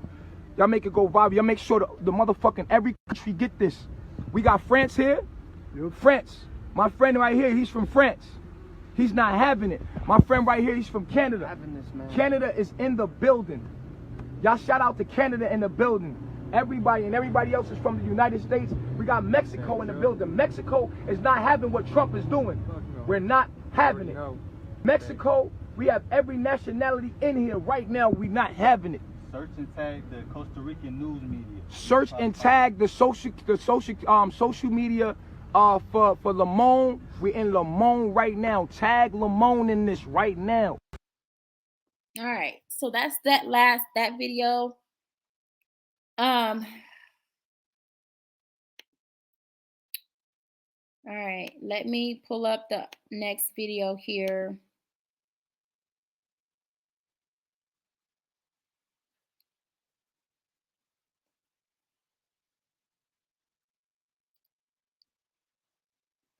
All right, so here is the next video. This is a ex-member who beauty of it is that you get to grow, that you get to evolve. This is an ex-member who left, and I want you guys to listen to why he was attracted to the group. Now, this ex-member here, this was the guy that we just saw. Reflection. This is going. He was on this bus here. He was on this bus. See if I can find his face here. That's him. This is him right here where the camera stopped. The dark chocolate dude right here. This is him right here. So this dude was back in the beginning. All right. So this is the video of him. This is the video of him. That's the same. You do get to expand. Okay? You know what I mean? That you're not the same person. Absolutely, totally evolving. Yes, absolutely. Say how you feel, regardless of how others feel. You know what I'm saying? And that's a struggle that I've always dealt with. You know what I'm saying? You know, being at the tribe, being a part of, you know, Carbonation or whatever. You know what I'm saying? There's a lot of things I didn't agree with. Much like people in the military, you know, I didn't find my voice to speak because I was like, you know, going along with it, or, you know, much like being in a tribe, it's kind of like being in a gang. So when you in a gang, you gotta, you know, ride, you gotta do what you gotta do. You know what I'm saying? It's all about, you know, showing your loyalty and being like this to that to somebody that you look up to. You know what I'm saying? And at that time, that's where I was coming from, and that's what I was doing. Is that I looked up to, you know, a nature boy. I looked up to that person who I thought was this, who I thought was that, who was a character, you know, that I thought that I wanted to be like. You know what I'm saying? And that's something that, you know, was something that I saw myself as. I was like, yo, I could really be like her. I wanted to be just like, rather than me being me, rather than me tapping into me and loving me for who I am. You know what I'm saying? Because I was confused, because I was going through the you know, just the confusion of life. You know what I'm saying? I'm not believing in Christianity or religion, you know, not believing in society. I was saying fuck the government. I was like, I don't feel like I want to work. You know, college is bullshit, school is bullshit, the people in my life and the friends that I had were bullshit. You know, I was so confused in my mind, you know, that I was very vulnerable in a state of not knowing which direction to go in. So when I found the tribe, when I found Nature Boy, when I found, all of the teachers and teachings that I came across, it was coming from a confused state, and it wasn't coming from a level-headed mind state.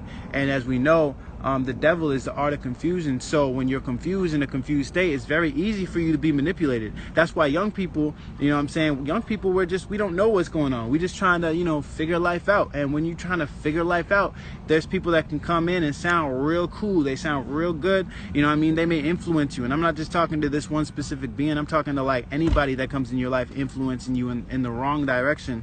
It's very easy to get caught up in a wave, you know, when information and knowledge is added to that sounds good. It's very easy to manipulate, you know, young people especially. So for me, you know, coming from a background in a space where I was not, you know, I was not in a space where my mind was you know, I could say sane. You know what I'm saying? I was definitely unstable emotionally, mentally, all of that. You know what I'm saying? I was a wreck.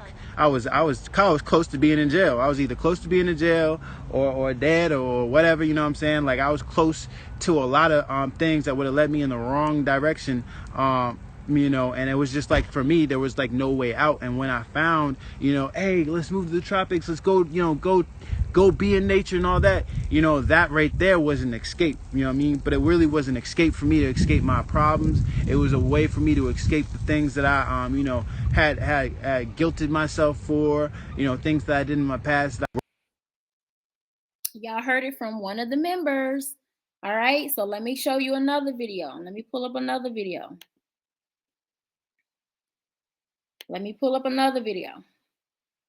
Because, again, you know, these are people who were in the group at one point and no longer is in the group because they began to see that the teaching started to change and that their teachings were only benefiting one person, and that's Nature Boy.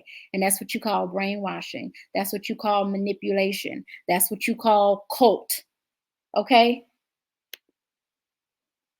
Now, after this video, after this video, I'm going to break down the brainwashing and the cult, and then I'm going to show you where he's at today and how the women are now. Because I have no desire to be anywhere else. So basically it seems as though I left Melanation due to polygamy reasons, because that's basically how it was put out there. Like, I left because I choose to be monogamous and not polygamous. What it is because I feel like this because I've actually experienced it, so I really feel like I can have this opinion. To me, men are using polygamy as a way to get what they want, you know, as a way that benefits them, as a way that, you know, I don't see how it benefit me. So I've actually experienced it, you know. And by the way, she was also on this bus here. El Nino. Bus. Nefertiti is in the building. We in the immigration van right now. We're not getting out of this van right now. I need you to share this video with.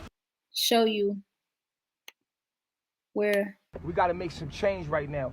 We That's her. Stop me from being to a corporation. I don't belong off this bus. Reflection. I wanted us to live free. Humans, we need to stand up for this.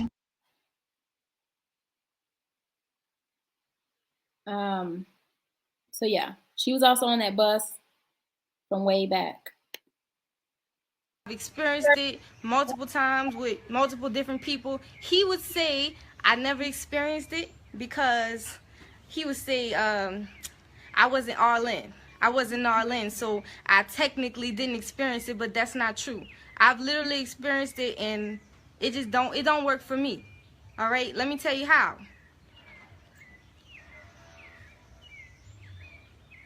This is how I'm gonna start off. He likes to reference Africa. When he talk about polygamy, he say, so yeah, he'll talk about polygamy and he'll reference Africa. And he'll say, you know, civilization started in Africa and we were always polygamous. Okay. But also in Africa, didn't those people who were polygamous, you know, those men who had multiple wives, didn't they also have children? They had children. So it was a way for the wives to come together and, you know, raise the children together. And I'm pretty sure that's where they get that it takes a village to raise a child from. So on this frequency, right, if we're not supposed to be reproducing, because he said we're not supposed to be reproducing, then still, why do you need all these wives? Why? I don't understand it. I have no problem with sisterhood. You know, if I could find the right person to bond with, I have no problem with that. But at the same time, it has to be genuine. It can't be something, you know, it can't be forced. It can't be forced. It has to be genuine. Women have to have a bond with each other that's genuine. So like I said, if we're not reproducing, why do you still need all these wives? So he said, because we still need to live by the laws of nature. And the laws of nature, basically, the nature of a male is to be with more than one woman and to have more than one wife. And the nature of a woman is to only want to be with one man. And I said, okay, cool. But since we all being, you know, polygamous and we all being free,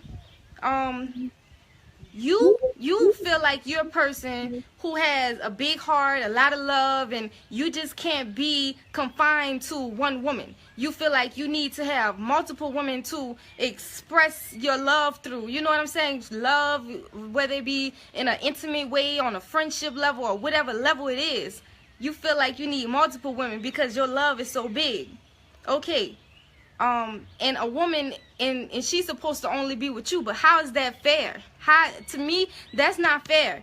That's not fair, because women desire to have male friends. Not saying that women want to have sex with multiple men. I'm not saying that, but I'm saying let it be fair. Let a woman don't just say, okay, we're going to be polygamous. I'm gonna have all these wives, and the woman, she can't have no male friends. I'm gonna be her only friend. I'm gonna be her. That's not right. To me, that's not right. That's not right. Okay. All right. So let me show you guys the last video, and then I'm going to break down how these people were brainwashed. Okay. Now the last video is long, so I actually have to go to YouTube because it was like 12 minutes long, and it just would have taken forever for me to download it. So, and this is a picture, you guys. This picture was them when they were at out in South America. And the girl that just finished talking, she's in the front on this picture here. And as you guys can see, all of the women that he keeps around him, pretty much most of them, he likes them very petite. So he likes them very short, not very, but he likes them short, right? They have to be shorter than him. And he likes them small and petite. Okay, you guys. I remember watching a live stream that he did on Instagram where he talked about the women that he likes and the women that he's attracted to and why. And some of the reasons that he said that he was attracted to all skin tones, but in terms of body type and stuff like that, he likes them petite, short, because it makes him feel like he's a man, and it makes him feel like, he's just got to be bigger, much bigger than the woman. And a lot of that, there are a lot of men that are like that, but sometimes that can be one of the reasons also for people who are like narcissistic, which he did say that he was in another video that I saw. And some people who want to be dominating and controlling is that they want very small women that he could scare a lot easier. That if he was to like push or hit or slap, he wouldn't have to use his full force. He could just use, not so much of the force to really, get them in check or to harm them. Right. Whereas a bigger woman, he would have to use probably more force, and you can't really measure that. And you could really hurt that woman, like really harm that woman. But if it's a really small woman, you can just barely push her. These women on the screens, these are petite women here, small, small petite women. The women that are with him right now, the women that you see on the screen, these are small petite women. They may be a little taller in height, but I noticed that he keeps them very slim. He makes sure that they are slim. And a lot of that could be from the stress that is caused. A lot of that could be from the abuse that is done. A lot of that could be from, them not taking care of themselves, and they're not eating properly. And just because you see them eating, fruits and vegetables all the time, that doesn't mean that they're eating properly, right? Eating properly means that you're eating a certain amount of calories a day, a certain amount of meals, depending on your body type and how your body processes food. Everybody's body processes food differently, right? Also will depend on the food intake. All of that, there's no cookie cutter way for every single person on how they should intake food. Some person can eat once a day and be fine. Others need to eat 2 or 3 times a day, 6 times even. I mean, it's different ways. I myself am a a shorter, petite woman. So, you know, I eat probably 6 times a day because that's what my body calls for. And I don't have an issue gaining weight or losing weight or anything like that. I eat when I'm hungry. I eat just enough. I don't stuff my face. But that's different for everybody. You can put me in the same room with another woman around my size and height, and she could eat differently. You know, so a lot of that has to do with their eating habits as well, because they all, from what I understand, they eat when he eat. You know, they do what he tell them to do. And that, I think, factors in why many of the even the men, they're so frail, a lot of them. Very frail men. And I noticed that even with many of the men, this is an older picture of back in the day, but a lot of the men that is with him now, he is bigger. He makes sure that he's bigger than these men so that he can overtake these men if he had to. He also makes sure that he's more dominant, right? And I get when you're so-called being a leader or whatever, like, you know, in the animal kingdom and stuff like that, like you have to be the most dominant if you're going to lead the group. I get that. But he's doing it for the wrong reasons, right? So, here's another picture. Yeah, look at this picture, right? So if you look at these dudes, you know, with the exception of the dude in the back right there, he's bigger than all these dudes. Look at the women. Look how short they are. Petite, small, right? You know, they're not like skinny or anything, but they're all a certain size. I noticed that. And I know that there are women that are bigger and thicker and stuff like that. I've seen those women, but the women that he keeps around him, like his main women or whatever, they're all you know, petite, smaller framed women. And I think that's a major factor as to him being able to control and dominate the people that are around him. So here is the YouTube video here that we're gonna watch.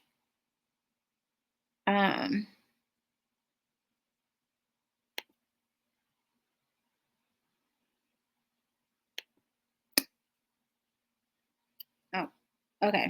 So let me play it. Somebody come save her. Look, she a victim. Look, there's something wrong with her. Look, y'all. Come save Malia. Come save her. Look at her. She want to be saved, y'all. Come save her.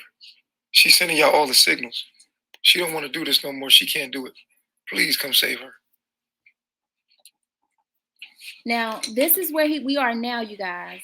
Right now, today, hold on, I gotta pause it. So right now, today, you guys, this is where we are. This is, you know, this video was not done too long ago. A lot of the stuff that he posts on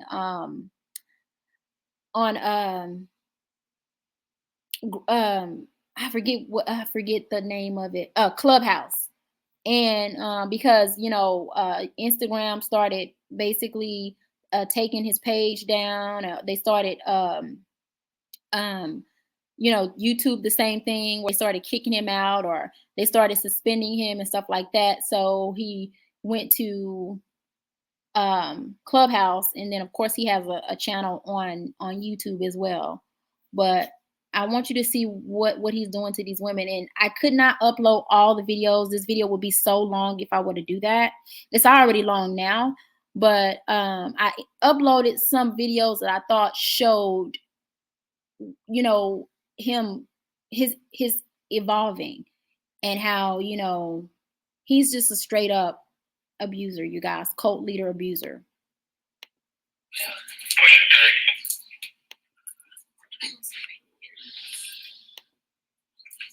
She get treated the best, don't she?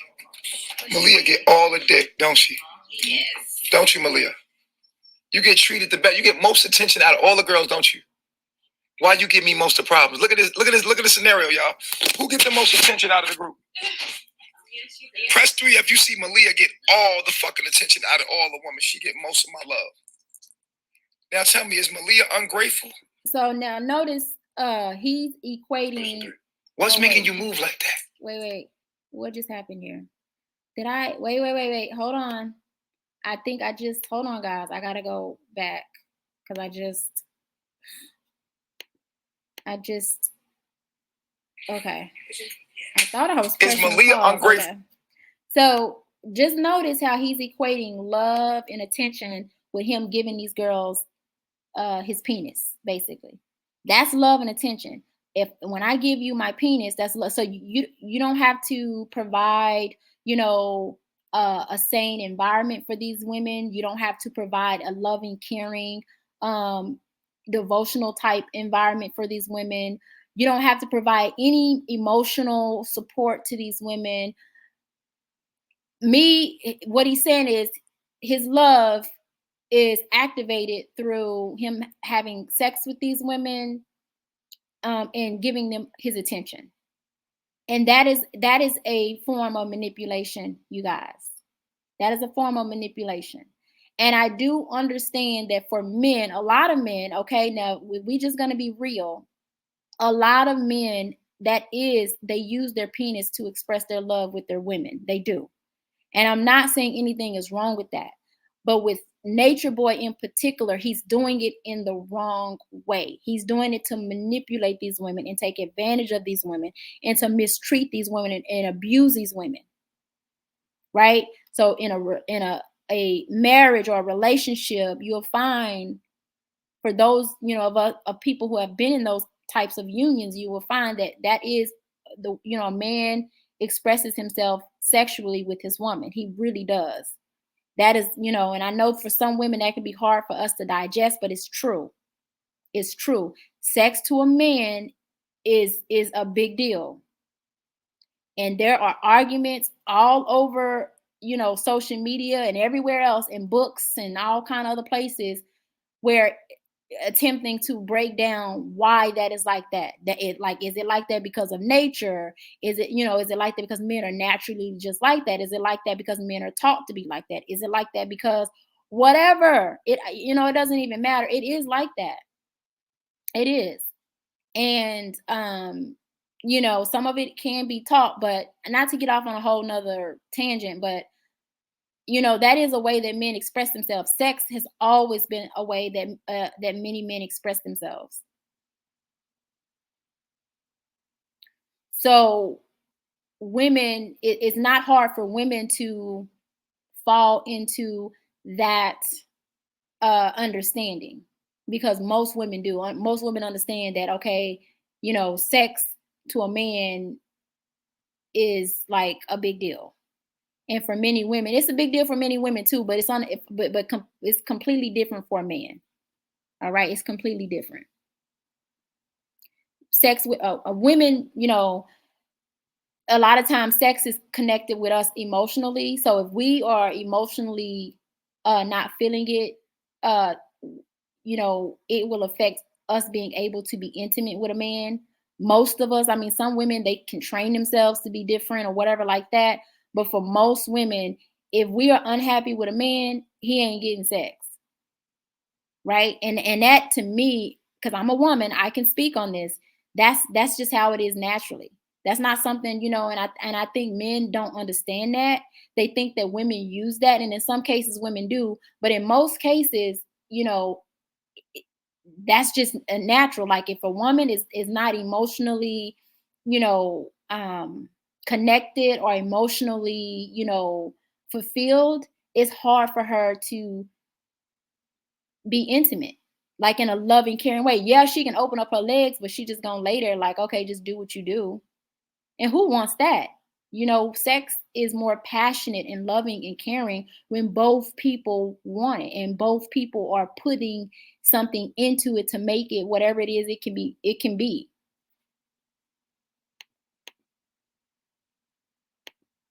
Yes. Malia, are you ungrateful? I'm being ungrateful, yes. Why? Because you want attention. Spiritual journey, and no, I don't give a fuck. It's a spiritual journey, but they get less attention. But they don't give me more problems. They're the ones supposed to be acting up. They're rubbing my feet right now. Bitch, what are you doing? I was looking up the No, what I'm saying, I don't give a fuck about no iPad. I'm asking you a question. Why you the one with the attitude when you get all the dick? Do you get all the dick? Bluetooth connection. I do. I do. What you mean you think you do? I said I do. What you mean you think you do? No, I didn't say I think I do. I said I do. So what was the other guessing? You remember your breath? You said I think I do. At first I said I don't think I do, but then I said I do. You don't think you do? Who gets more dick than you? I do. You get more dick than you do. Wait, what? How much dick do you get out of all the girls here? Do you get an exceptional amount of extra dick? Do you get extra treatment? Do you dress in the best clothes? We all got fashion. Now, bro. Come on now. Who got the best clothes out of everybody? Right. Exactly. See how ungrateful the hoe is? She gonna act like it ain't true. No, because I literally gave my clothes to y'all, so we all share the same clothes. But who get treated special? I do. You don't? I said I do. You don't get treated special. So this right here, it reminds me of like slavery, like, you know, on the plantation, you know, you got treated special if you got to work in the big house. You got treated special if master would, you know, put on nice clothes, and you get like, it's given that. It's really given that. And if you look at the clothes, you guys, I mean, you know, again, I'm not here to, you know, I'm not going to go in on these girls or drag these girls or whatever like that. But the clothes, Do they look beautiful and stuff like that? Yes, absolutely, because they are beautiful. But they're beautiful not because of the clothes. They're beautiful because they just beautiful women. I mean, you know, the skin is glowing at times, and you know, it is clear and stuff like that. And so but that's just me. That's just me. And I'm not hating. I'm just being honest. You don't seem like you feel like you do. Bitch, you ungrateful. That's why you about to lose your spot. When you lack gratitude, you lose what you have. And you have lacked gratitude. And that's why you're on the way out. So let me read this real quick so that you guys can see. So I pulled up brainwashing, right? Can you guys see this on the screen? Yes, you can. Okay, so brainwashing, also called coercive persuasion, systemic effort to persuade non-believers to accept a certain allegiance, command, or doctrine.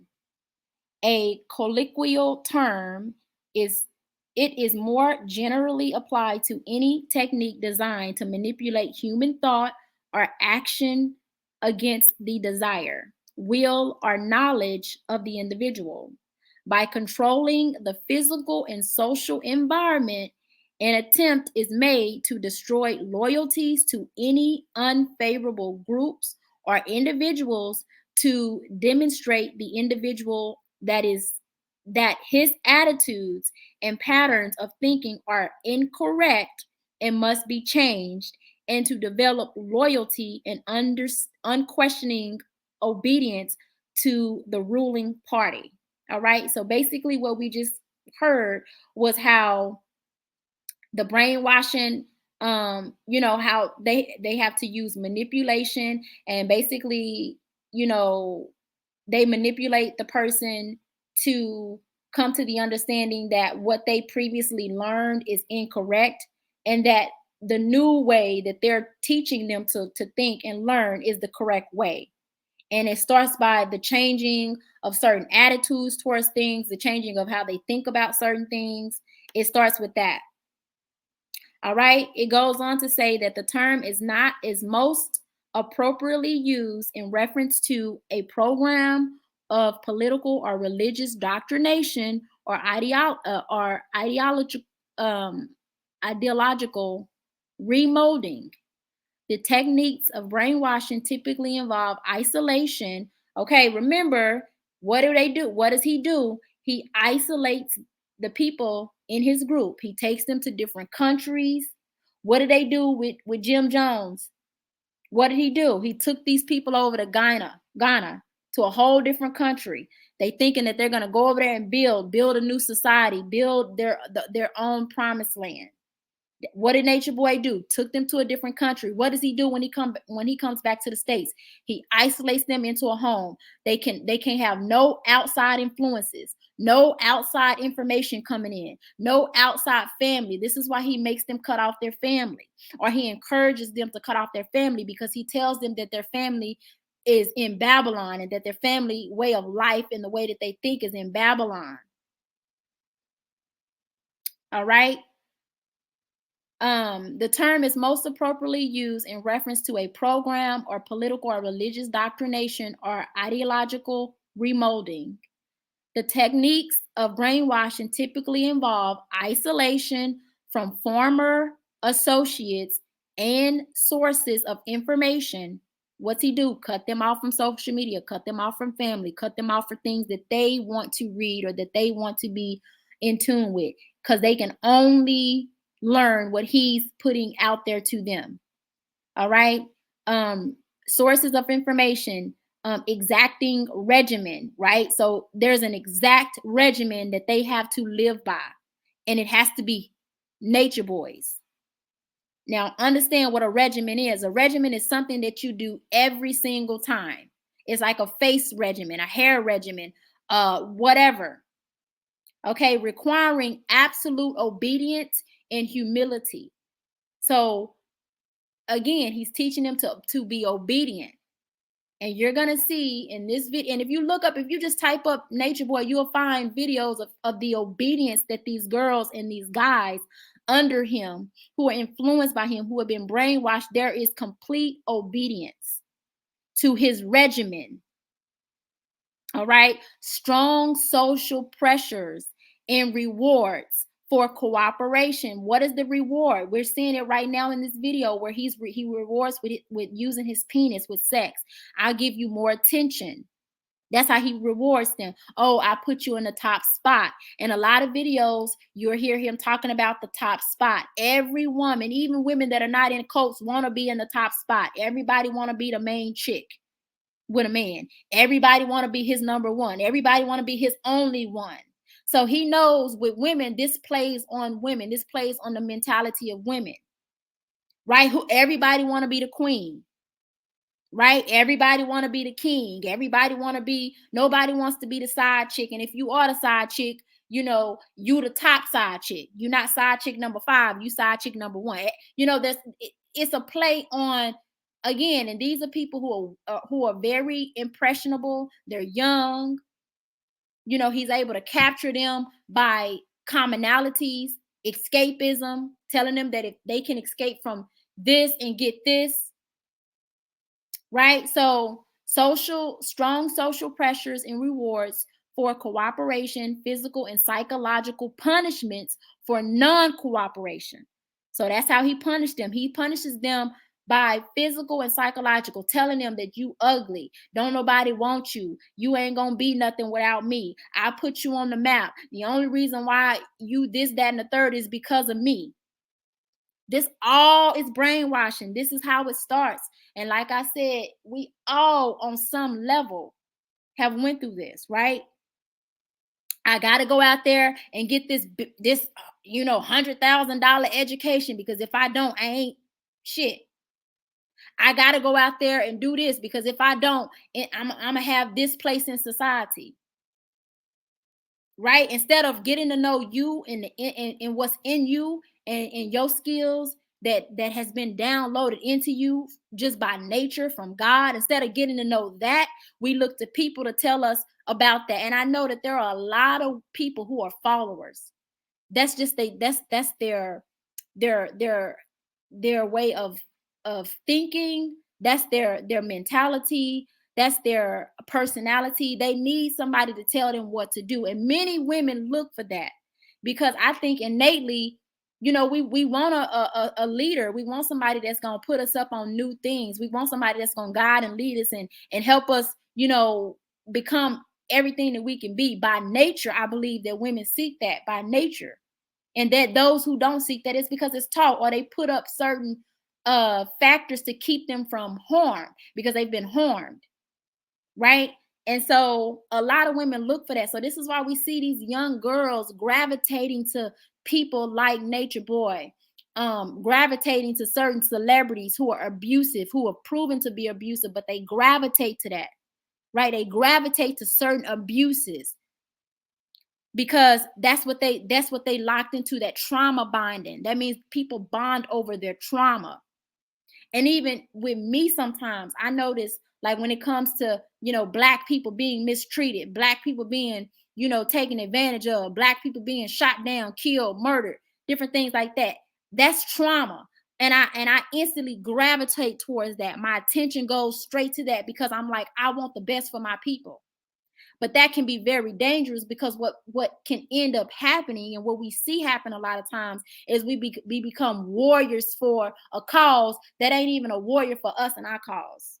We become warriors for an idea or an ideology or a belief system that in reverse it wouldn't be for us. And we got to watch that, because we, many of us, we want to help our people. We want to, we want to provide all the things that we didn't get, all the things that was taken from us, all the things that we were deprived of in childhood, in adulthood, all the things, all the mishaps, the mistakes, whatever, right? We want to fix that for ourselves and fix it for other people. But it ends up being dangerous because it ends up being something that we bond with other groups over, other people over, because it's traumatic. And then now we buy into it so much so that we now start to mismanage ourselves. We start to deprive ourselves for the quote unquote belief, the quote unquote ideology, the quote unquote promised land, the quote unquote escapism. All right. So it says strong social pressures and rewards for cooperation, physical and psychological punishments for non-cooperation, ranging from social ostracism, which means that they will ostracize people from the group, and criticism, deprivation. I just got through talking about this: deprivation of food, sleep, social contacts, to bondage and torture, and continual reinforcement. So now that I just read all of that, let's look back at this this video and look at what he's doing.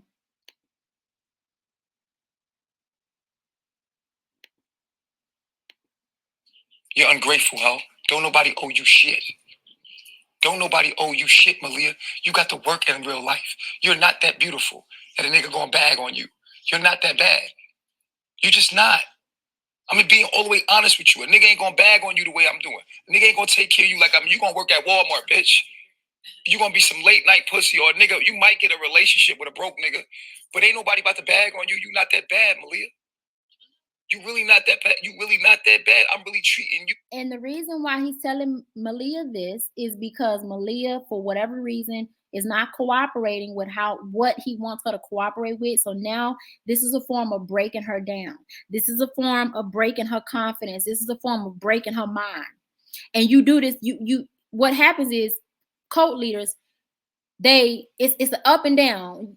When she's up, he's giving her all graces and thanks, and he's telling her how beautiful she is, and how much you the top chick, you the queen, you this, you that. And then he breaks her down, then he builds her up, then he breaks her down, then he builds her up. This is all in the plan. And if you guys think for 1 minute that Nature Boy don't know what he's doing, you are a fool. Because if I can easily go and pull up brainwashing and look at these different techniques on how people brainwash, I can pull up these different studies on how people have actually been brainwashed, documented. If you think this man hadn't done that, you crazy. You crazy. If you think for 1 second that any of them haven't learned how to get people to buy into their belief system, you crazy. And that go for religious, spiritual, anybody trying to sell you something. Again, you got people, they got advertisement companies that pay millions.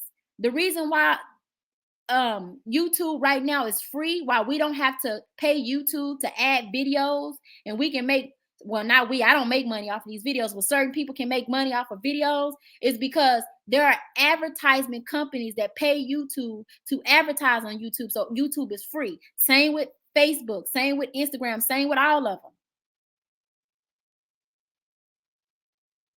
Because the how advertisement work is they know it works, right? It works.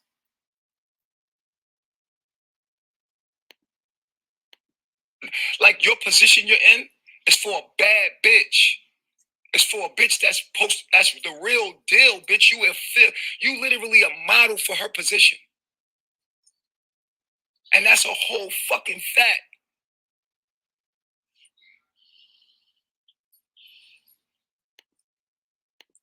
There's a video of Malia on their Instagram page where he's talking about how Malia thinks that she's ugly. This is why Malia thinks that she's ugly and unattractive. This is why Malia thinks that she ain't shit. This is why Malia thinks that she need him. Because he breaks her down, he builds her up. This is why Malia, damn near died. Because she got an illness that is said to have come from him or the group or whatever in her body that she was not taking care of, was not taking medicine from. It got so bad. This is why you go back and see pictures of this girl from a year ago. The girl was skin and bones. Skin and bones.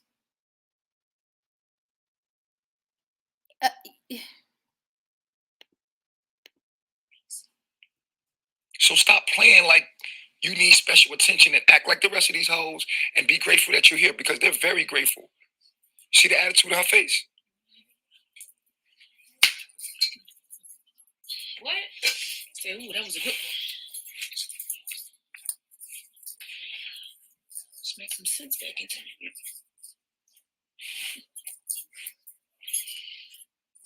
That was a good one, Zoga. That was a good one. Slap a bitch back to sense. Like, stop wasting our fucking time making this shit about you, ho. This about me. Rub my motherfucking legs and my toes and suck on my toes. Bitch, fuck you. And you can say it's abuse, but please leave. Can she please just leave me alone then? It's abuse, but she won't leave. It's because... And the real issue that I see here from watching some of these other videos, when he be going off on these girls, the real issue that Nature Boy has is with white men. That's the real issue. Go look at some of these other videos, the way that he's talking to them, and you're going to see in this video, he's talking to them like they are the white men keeping him from doing and being what he want to be. They are keeping him. This is a whole grown ass. These girls that are surrounding him, these girls are all in their 20s. This Negro is middle-aged 30s. 30. This dude is like 37, 38. I don't know. He's older. He's damn near touching 40. And he's sitting up here with these young girls that has been with him for years, by the way,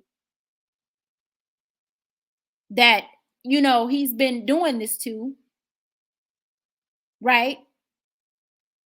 And he's talking to them like they are the white men. Y'all are keeping me. But he's prefacing his talking points in the preference of like, men, y'all are doing this to men, and we got to put y'all back in y'all place, and y'all gonna learn, and y'all need us. It's pathetic.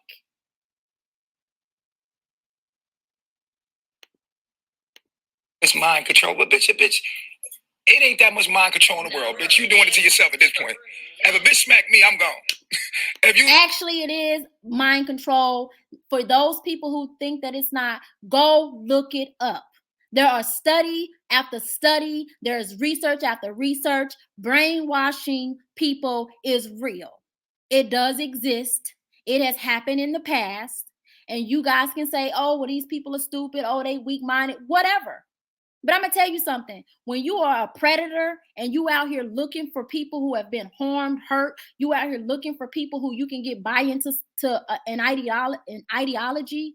You're looking for people who are weak in certain areas, who have low self-esteem, don't have no confidence, family left them. They running from something. It's easy.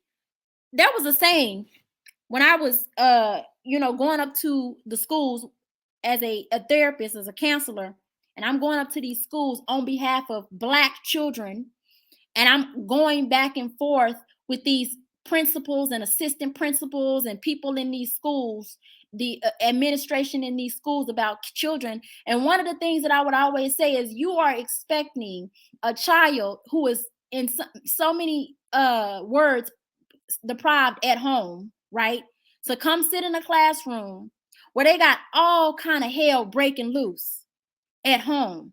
The last important thing on this child's mind is school and work. If this child is hungry, you best believe that psychologically, right, you're going to try to get the threat, whatever the threat is. That's what your mind is going to be on. So if you hungry and you got hunger pains running all through your stomach and through your brain, the last thing you're going to be able to do is concentrate and listen to anything at school. If you went home and there was an eviction notice on your door, the last thing you're gonna worry about is going to school and trying to figure out how you can sit up and pay attention in school. I use those examples because just like those children with these women, you're trying to cure something. These women are trying to cure something. They're trying to cure some kind of hurt, some kind of pain, something that has traumatized them. So they think in their mind that by going over to this particular group that they're going to get help on how to do that. That the outside world don't want them. The outside world has thrown them away. And in many cases, the world did throw these girls away. If you listen to some of the stories, some of these girls' stories where their own families disowned them, their own families threw them out. The society that they were in just X'd them out, excommunicated them. Where do you think they're going to go? Who do you think that they're going to attach themselves to? And I'm not trying to release these girls of any accountability on their part, because they are accountable. But it's true. There is a such thing as brainwashing. And this is why brainwashing has to be done when they're young. This is why they get people when they're young. They can get you when you're older too. But see, when you got a lot of knowledge in your head and you have been on many other levels brainwashed to believe something else, then it's going to take longer for a person like Nature Boy to pierce that, because you got so much experience that can back it up, right? It takes a lot more. But when you're young and you didn't really have that, again, unless it's your spirit fighting against them, it can be pierced. It can be pierced. Let a bitch smack you, you deserve to get smacked. Right? Right? Right. Ain't nobody doing shit to you but yourself. Because bitch keep smacking me, I'm out. If I felt like that, I'm gone. I swear, if I didn't like this shit, I'm out. I'm not gonna complain. If I yeah, nigga. If you knew what you signed up for, so why you look at her face, look at her face, look at the spirit, look at the spirit in her lips. It's all in her mouth. Y'all see it? It's a spirit in her mouth. She's scared to leave. For what? Ain't nothing out there but yourself. Exactly. She's scared of herself. Ain't you, Malia? You're scared of yourself. I see a part of myself being afraid of my potential. No, there's people out there that's going to help you, Malia. There are haters of mine that will sponsor your leaving. They will pay for you to get your own apartment. There are people that literally will help you. Press 3 if you are willing. And what Malia and many of these women are really scared of is that the sad thing about it is, even if they were to leave Nature Boy, on the other side, guess how many people are going to be on the other side calling them stupid, dumb, basically excommunicating them from their society. Guess how many people are going to call them, nasty, and you were sharing a man, and this man got all this, is alleged to have all these diseases, and he's did all these things, he's messing with kids, or whatever the rumors are about this man. Even when they leave, they're going to get the same, if not mistreatment, ostracized, isolation, criticism, talked down to, made to feel stupid and dumb, they're going to get the same thing. And in their mind, they think that that's worse. And then in their mind, they know that if they leave, they got to deal with that and they got to sit in that. And what they're not realizing is that's just that. Yes, that's going to happen. But as time goes on, life goes on. Because if you stay with Nature Boy, you could end up dead. The stress, the depression, the abuse is way too much. The levels are too high. Any kind of abuse is just too high. But on the level that they get it every day from all accounts, see, me, I don't, when it comes to the type of abuse that I can say, oh, well, America, abuses me, the news, the propaganda, all of that stuff. I can say all of that. But at the end of the day, I can just click it off. At the end of the day, I can just, be at home. In so many ways, I can minimize that. They getting it every day being around this man. Every day. And that's the danger. That's what makes it so dangerous. Help Malia right now and come get her. And give her a place to stay with money, everything. There goes the threes. Look. No, shh. Shut the fuck up. That's the fastest they came. No. Yeah. There it is. I said be quiet, ho. You too. You could leave too. Y'all, they will sponsor each one of y'all to leave. There's people that love Aya, love Efru. Please get the fuck out my face. Come get these hoes. They scared to leave. Why? Why would they be scared to leave? They got you. They got money. They got resources. You're going to help them go be independent black women that don't need no man. Come get these hoes. I don't want them. All you got to say is you ready to go. Look at these hoes. Look at the demon in these hoes. Look at them. Look at them thinking about it. Look at them feel it. Get your stinking ass off me, ho. Fucking touch me with that demon on you, ho. Fuck off me, ho. Back up. Back away from me. Stand right there. On your fucking face, all of y'all. Ever stand on me? And I want you guys to notice how there's no demon on him. He never has a demon. It's just them. And every single time that I've ever seen him, he's always with Malia, especially. It's something about Malia's spirit that fights him. And he always calling out her demon. She has a rebellious demon. And it ain't no rebellious demon. It's like, okay, her spirit is saying, girl, get the hell up out of here. You know what I'm saying? Even though you don't say things out of your mouth, your spirit will still speak to you. Your spirit will still speak to other people who have spirits that are attached to them as well. I'm not going to get into all of that because I know, I don't want to lose you guys, but, Touch me with no motherfucking demon. Come get these hoes. Come get them right now. I don't want these hoes around me no more. Come get them. I know they online. Go. Get them. Grab them. They're in danger. Hurry up. Come get them. Call the cop. Tell them come get these women. Get them the fuck out of my face. Stop playing with me. Now, they can talk behind their back. When they leave, they're going to get real cocky. This is how the Terry was. But when she leave and Velvet leave, they got everything to say. Oh, nigga, da-da-da-da-da. Shut your stupid ass up, bitch. Wait, you got in front of the white man and said, I did this in front of the white man. Bitch, this how I get it in. This pushing P, nigga. You feel what I'm saying? Hey, where my admin at? Get on your face, ho. Respect the black man. The black man is God. The black man is God. Put your arms to the side. Black man, I apologize to you. Black man, I apologize to you. For being a bitch. For being a bitch. For not supporting your dreams and your ambitions. For not supporting your dreams and ambitions. Black man, you are the greatest man to ever be on this motherfucking planet, even in your ignorance. Black man, you are the greatest man to ever be on this planet, even in your ignorance. And I should support you up or down, rich or poor. I should give my money to you, but He's having them say this. Now, mind you guys, the more you say it, the more the brainwashing, right? You have to keep saying it to believe it. What did you guys think they did with, in the Holocaust, getting people to believe certain things? You got to keep putting it out there, keep saying it. And so I noticed that he will have these girls, there's always some type of a chant.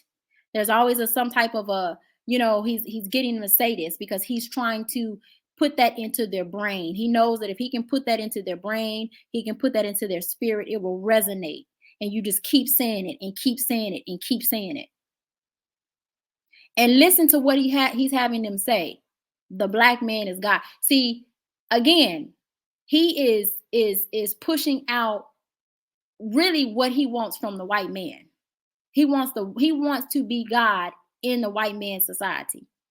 He wants the white man to see him as God. So since he can't get the white man to do it, he's going to beat it into these women so that they can do it, or the men who are surrounding him.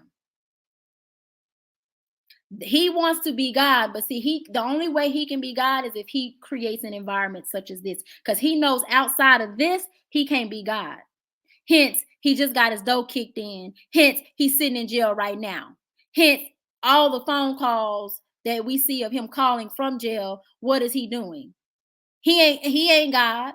God ain't nowhere to be found. This is the only way he can be God.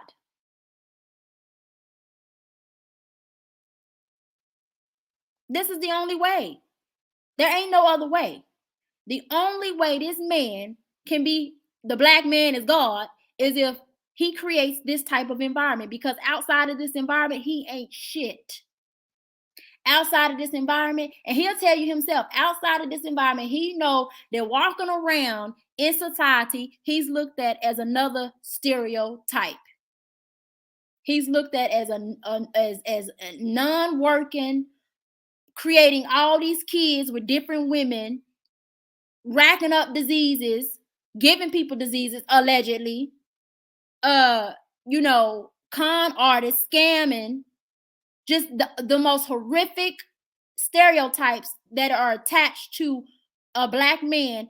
He upholds them and he knows it. So he has to make his reality real by creating an environment where he's got women and men to buy into his ideology, because that's the only way he gonna be God. The only way. Outside of that, he ain't shit. And it eats him up every day. And every man or woman who think like him, it eats they butt up every single day, every second. It eats them up. And the only way that they can cope with their entrapment by the quote unquote white man is that they do this right here. They create this. They escape and try to form this right here. It's sad. Sitting here with your ego. And I should support you up or down. I should give my money to you. I should give my money to you, black man. Say it. Because in the end, you all I got. You are my protector. And just because you down don't mean that I got to disrespect you. And just because you're down doesn't mean I got to disrespect you. Outstanding. I stand out. Well, go ahead and stand up.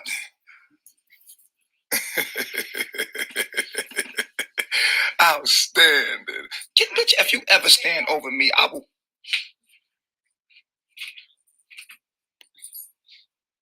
You gotta humiliate these hoes. They humiliating you. They're humiliating you, nigga. They're humiliating you with everything. They think they bosses. They got their money. They think they you. They not us. Y'all in y'all position. Y'all was supposed to be getting them jobs to help us with our household. But y'all took it and took advantage of it. Oh, I gotta be an independent. No. Some of y'all had to, no doubt. But now it's a fad.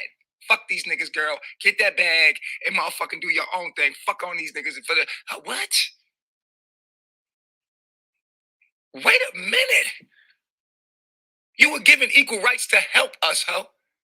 not the motherfucking take that money to use to build your fucking ego. Now, you were given equal rights to help us. You were given equal. Wait, who gave us equal rights? Was it the black man or the white man? I'm just curious. Because he's talking as if he's the white man. Who gave women equal rights? Somebody let me know that. Was it the black man or was it the white man? Was it the white man's policies? Was it the white man who wrote up these laws? Who was it? Because from my understanding, black people, men and women standing side by side, fought for our rights. It wasn't just a bunch of black men. It was black men and women. Go find me where there was only black men fighting, and you will never find it. Black men and black women together, getting the same treatment together, fought. That is a fact. And the people who gave us the rights were white men. Fact. And his white woman. Fact. So equal rights was not for black men. Equal rights was for black people, men, women, and children. Get that straight. And this is why he has to get them young, because he has to teach them what he wants them to believe. Because I can guarantee you, when they went to the public schooling that they went to, they were not taught that. They were not taught real black history. And it wasn't just them, it was all of us. Most black people go to public schools and get public school education. And in public school education, they are not teaching you that they teaching black people that we were slaves. That's it. You come from just slaves. That's it. That's all you get to know. And nowadays they're teaching black people, these kids, that they were indentured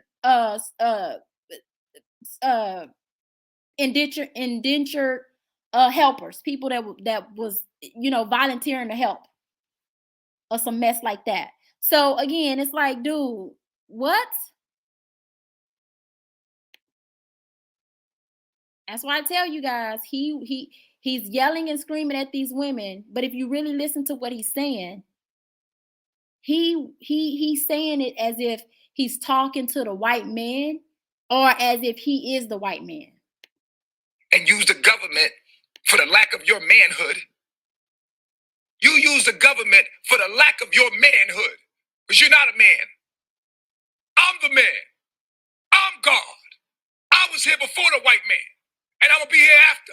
And by the way, the black woman was here before the black man, if you really want to get down to the honesty of it all.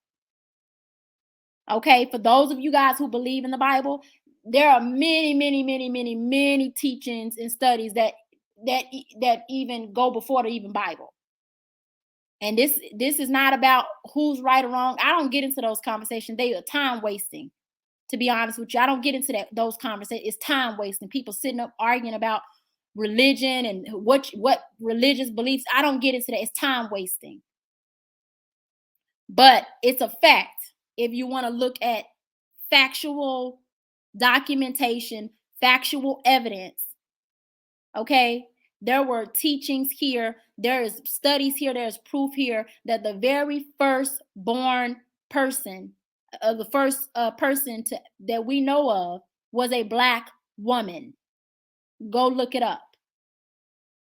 So yeah, he might have been here. We were here before the white man, but the black woman was here before you and gives birth to you. So what are you talking about?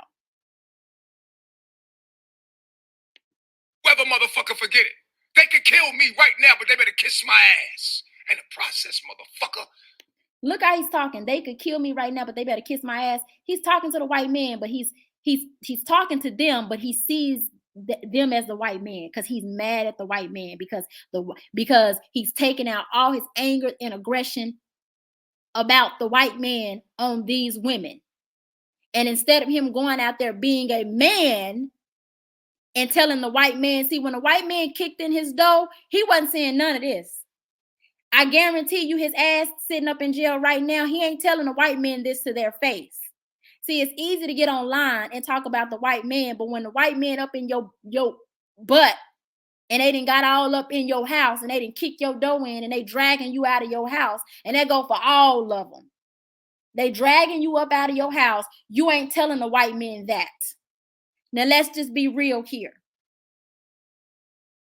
And I'm the first person to believe that, you know, as Black people, we got to come together. We got to get rid of the all this, that, and the third. Okay, cool.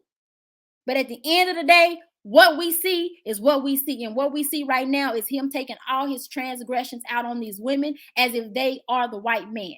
Because he wants so badly to be the white man. He wants to be in the place of the white man. And remember, I said it live, motherfucker. The black man is God. The black man is God.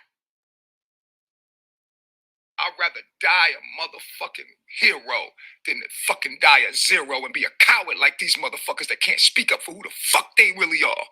Fuck you bitches. Well, we got to do something about this. This gonna go viral. Yo, go viral. The black man is tired of being choked the fuck out. I can't even breathe no more. Bitch, I'm not even living no more. When did the black woman choke you out, Nature Boy? What are you talking about? Because the black women that you have around you, they ain't never choked you out. If anything, you choked them out, allegedly. So what is he talking about? And even if one of them attempted to, I wouldn't believe it anyways. Look at how frail these women are. He keep women around him looking like that. These women so scared they wouldn't have the girt to attempt to do anything like what he's saying. Again, he's talking to them, but he's really talking to the white man because he really want to tell the white man this very thing. He really wish he had the girt and the balls. He wished he had that. And many of them who think like him wish they had it. See, they'll get up and they'll talk to the women like this. They'll get up and talk to other men who they easily dominate like this, but they won't really talk to the men that they need to be talking to about their position in society. They won't do that. They're not man enough to do that. And as Neely Fuller says it, they are boys in the eyes of white supremacy, children. And this is why they're treated like children, like our brother Neely Fully would say. I'm at the point when I'm motherfucking tired, bitch. The black man is fucking tired, bitch. Of being disrespected. We're gonna take our shit back. Fuck that money. I don't need money for you to obey me. You gonna obey me because I'm God. Because when this money ain't here, when the money fall off, who y'all motherfucking running to? When this money fall, all of you boss bitches, who will you run to then? You independent boss stupid bitches, who will you run to when the dollar falls? When there's no more. And the question should be, who will you run to? Because right now, you running to the women to take care of you. These women are taking care of you. Their money is taking care of you. So who did you run to? You ran to the black woman. These are black women we see on the screen. These are black women he just got through saying that you bring the money to me, into our household. These are the black women who he's saying is taking care of him and taking care of the household. So who did he run to? And the dollar ain't even fell. The dollar ain't even fell. And who did he run to? So when the dollar fall, guess who he gonna still continue to run to? The woman. I mean, this is what I'm saying. The logic in it all. The logic in it all. And let's say the black woman wasn't there. Who you think he gonna run to? The white man, the Asian man, the every other body else man? Because he can't even create his own wealth now. He can't even do that right now. So when the dollar fall, guess what? All groups of men are going to be trying to get power. It's not just gonna be, your fight ain't gonna be. See, this is what confuses me. It's like, okay, he's saying that the dollar is gonna fall, and when it falls, that his fight is gonna be with the woman, the black woman, as if all these other groups of people, when anarchy takes place, we've seen the movies.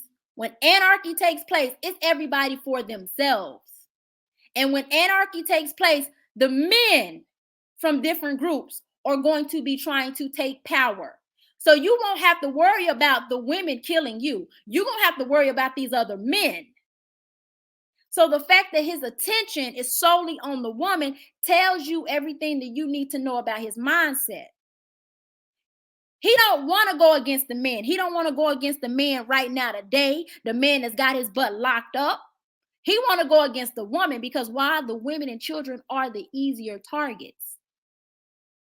Why? The women and children that he keep around him, look how small these women are. If these women all got together and tried to whoop this man, they couldn't. He keep them so small and frail, and he intentionally, make sure that the women that are in his inner circle are very small and frail compared to him. So that if they ever got the idea to try to overtake him, just the women, they wouldn't be able to do it. Because he's much stronger and they're much smaller. Money. Who will be powerful then? Who will protect your stinking stupid ass? And these women ain't protected now. Who's protecting them now? Nature Boy, you sure ain't. He ain't protecting these women. This man is locked up. Who's protecting them? And what are they being protected from? Who's after them? Other than their families, who's worried about them? Other than their friends, who's worried about them, their well-being, because of this mess that he's posting online?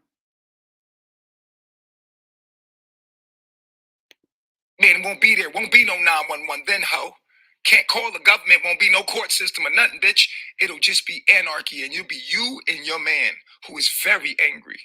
And you got karma to pay. You disrespected us on a genetic level for years, nigga. And we are tired. We know there's only one way. So wait a minute. It wasn't the white man who disrespected you for years. It wasn't the white man who put you in the position that you're in right now. It was the black woman. See, it's easier to blame the weaker ones among you, the women and the children. It's easier to put the blame on the weaker ones instead of putting the blame on the people who you really don't want that problem with.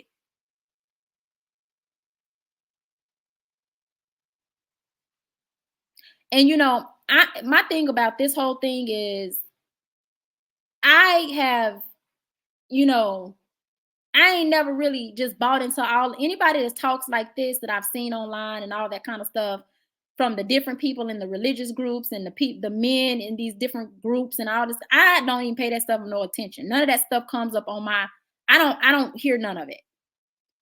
But when I do hear it, it's like if you really broke down what they're truly saying, then you would know that their fight is not really with they're fighting the woman, right? They're fighting the people who are closest to them, but it's because they're transposing the white man in front of the woman. So it's like he's saying these things because in his mind he's thinking about the white man, but he's getting out all his frustrations about the white man and what the white man has done on the black woman. And there was a video where he actually admitted to this before. And I don't want to go find it right now, but there was a video. Kissing your ass is over. Taking your shit is over. That's done. That day is over. Do I make my motherfucking self clear, black woman? The black man is God. And he's here to stay. Motherfucker, Know that. You gonna use your Bitcoin, stupid hoe. And I hope you go right into that computer with it. You stupid hoe. I'm gonna use my Bitcoin. We'll go. This is jealousy. She has Bitcoin. He don't. He's jealous that he don't, because Bitcoin could potentially, I don't know enough about it to talk about it, and I'm not, but Bitcoin could potentially be the next, big thing. And because he doesn't have it and he wasn't smart enough to have it, he's making fun of her and trying to diminish her from having it. And this is another way that he can tear them down and make it seem as if she's stupid, and that her ideas, or her the ways to protect herself or to build something for herself is not going to work. And this is how he gets them to believe that only his ways and his protection will work for them and not theirs. Your ass into the metaverse, ho. Trap you right in there like the Ghostbusters. Remember that little trap the Ghostbusters had where they put the ghost inside the machine? They sucked the ghost into a little machine. That's gonna be you, ho. You belong in the computer. Go get your ass in the computer. We'll take your body and put it in them tombs they got ready for your stupid ass. See you in the metaverse, Bitcoin head ass bitch. We'll be owning the fucking land, bitch. Where there will be a new government. While you're in a... And by the way, he's got them thinking that when he calls them names, he's not really calling them names. He's calling out he's speaking to like certain spirits, negative spirits. So it's not, this is what he's got them thinking. And if you hear the aggression, so he's lying. And he's getting very specific, right, to these people, the women that are around him, right? The Bitcoin comment, like, dude, I'm sure there's a lot of people who own Bitcoin, but he got very specific to the woman who's in his group and her Bitcoin. So again, this is how you know he got them brainwashing, because I looked at another video where somebody asked them like the way that he talks about them and calls them B's and H's. And their response was, well, it's not really us that he's talking to. It's like a negative spirit that is attached to us, or that is on us, or that he's trying to say these things to wake other people up. Lies. Of a fucking computer.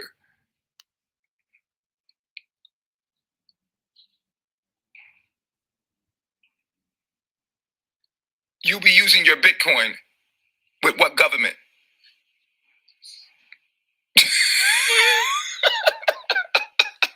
I'm gonna use my Bitcoin with what government? Bitch, I'm taking your Bitcoins, pussy. Shut the fuck up. It's mine, nigga. I'm taking your Bitcoins, bitch. Call the cops. Nigga, that ring is nice. That's what you bought for me. The rings is nice. That's... And see, this is what he's saying, is that he wished that he could do that now. He wished that he could just go into white man society and take what he believes is his. He wished that he could just do whatever and not have any repercussions for it. He wants to be able to do this. And men who think like him, that's just what they want to be able to do. They want to be able to just go take whatever is theirs, or whatever they feel like taking. They want to be, they wish that, society will fail, so that, because in their minds, they think that if they get in that, if society fails, it will, catapult them into a position where they are the stronger ones, and that they can just go take stuff. And this is what they fail to realize. Like, literally all men think that. Like, if you watch movies made by white people, Asian men, and every other group of men, they all make the movies of, if society fail, these apocalypse, and the world is coming to an end. Go to Netflix right now. Look at all the movies about the world coming to an end, and look what man is in control: the white man. So all groups of men literally sits up and think about the world coming to an end. But this stupid dude is on here thinking, this is what I'm saying.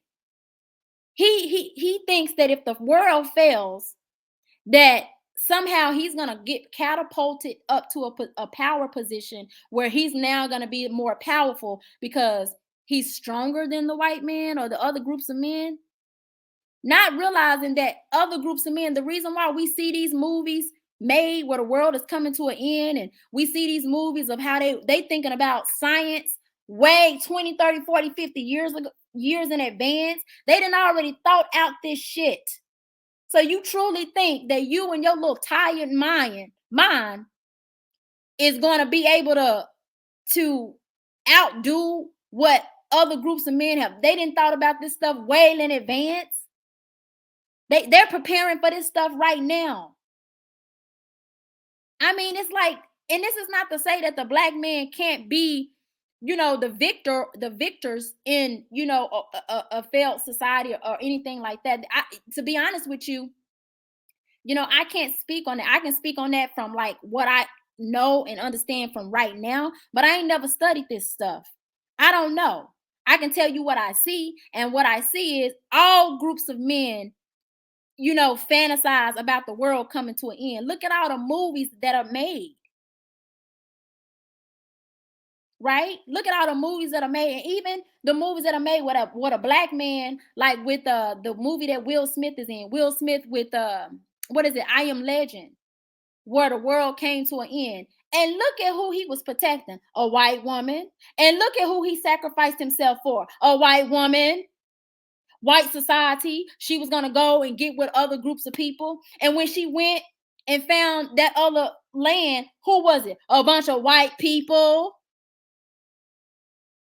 I mean, it's just like, so if it fails, you don't think other groups of men are thinking about society failing? You don't think other groups of men are thinking, okay, when society falls, who we gonna take out? Oh, we gonna take out the black men. They already doing it. And if they take out the black men, guess who else they gonna take out the black woman. So instead of this stupid dude sitting up thinking about how he and getting together with other groups of black men can, if that was to happen, how they can fight against the dangers that's gonna come towards them, they thinking about taking out black women. What the hell? It's insane. It's like, and this is how we know the hatred that he has, not just for the women that Nature Boy keeps around him, but the hatred that he has for black women. We gotta learn how to read between the lines.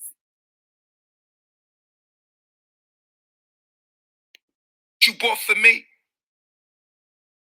Look at you, bitch. You out there working out with them nice titties and that ass. That's what you got for me. Real niggas is looking at y'all on Instagram, scoping where they gonna live at, and what bitch they gonna fuck. Y'all heard that? So all these people on Instagram, these girls working out, getting their bodies together, looking good. Basically, he's saying that when society falls, we just gonna come take the woman and take what she didn't built up. Not take the white man and what he didn't built up, because the white man gonna be coming for you. The white man ain't looking. Look, the white man, the Asian man, the Latino man, the last thing they're gonna be looking for is some women. They're going to take out other groups of men. Because that's the biggest and most threat. Once you take out the man, you can conquer the woman. You're stupid. I can't, you guys. I'm triggered. Because it's like just stupidity. It's stupidity. This is how you know what he's doing is only for his benefit. It's for the right now. It ain't for 20 and 30 and 40 and 50. And when I'm dead, my kids, it ain't for none of that. And most of these people out here talking that talk, they doing it for the right now. They don't care about black society. They don't care about black men, black women, black children. They doing it for the right now.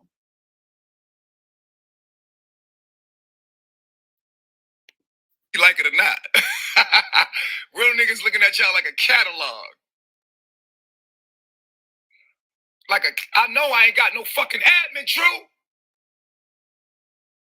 True knock out 100 push-ups. You ain't even in security. You in juju. Niggas watching me. They're watching me, bro. They're not doing their job. Y'all supposed to be asked out in this chat. But my niggas, guess what they doing? They watching me and listening to me online, and they get stuck from my presence like these hoes. They won't even have my motherfucking back because they stuck. No air. The bigger they come, the harder they fall.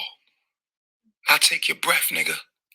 Okay, so that's enough. I'm about to be out of here. This video was way too long, and I hope you guys learned something. I hope that I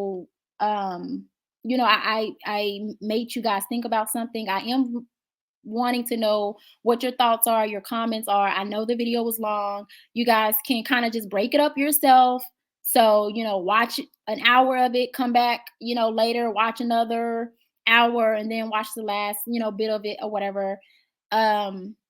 So yeah, I'm going to go ahead and let you guys go. But until next time, you guys be safe, be easy. Love you guys. Thank you for tuning in. Don't forget to like and subscribe. Peace.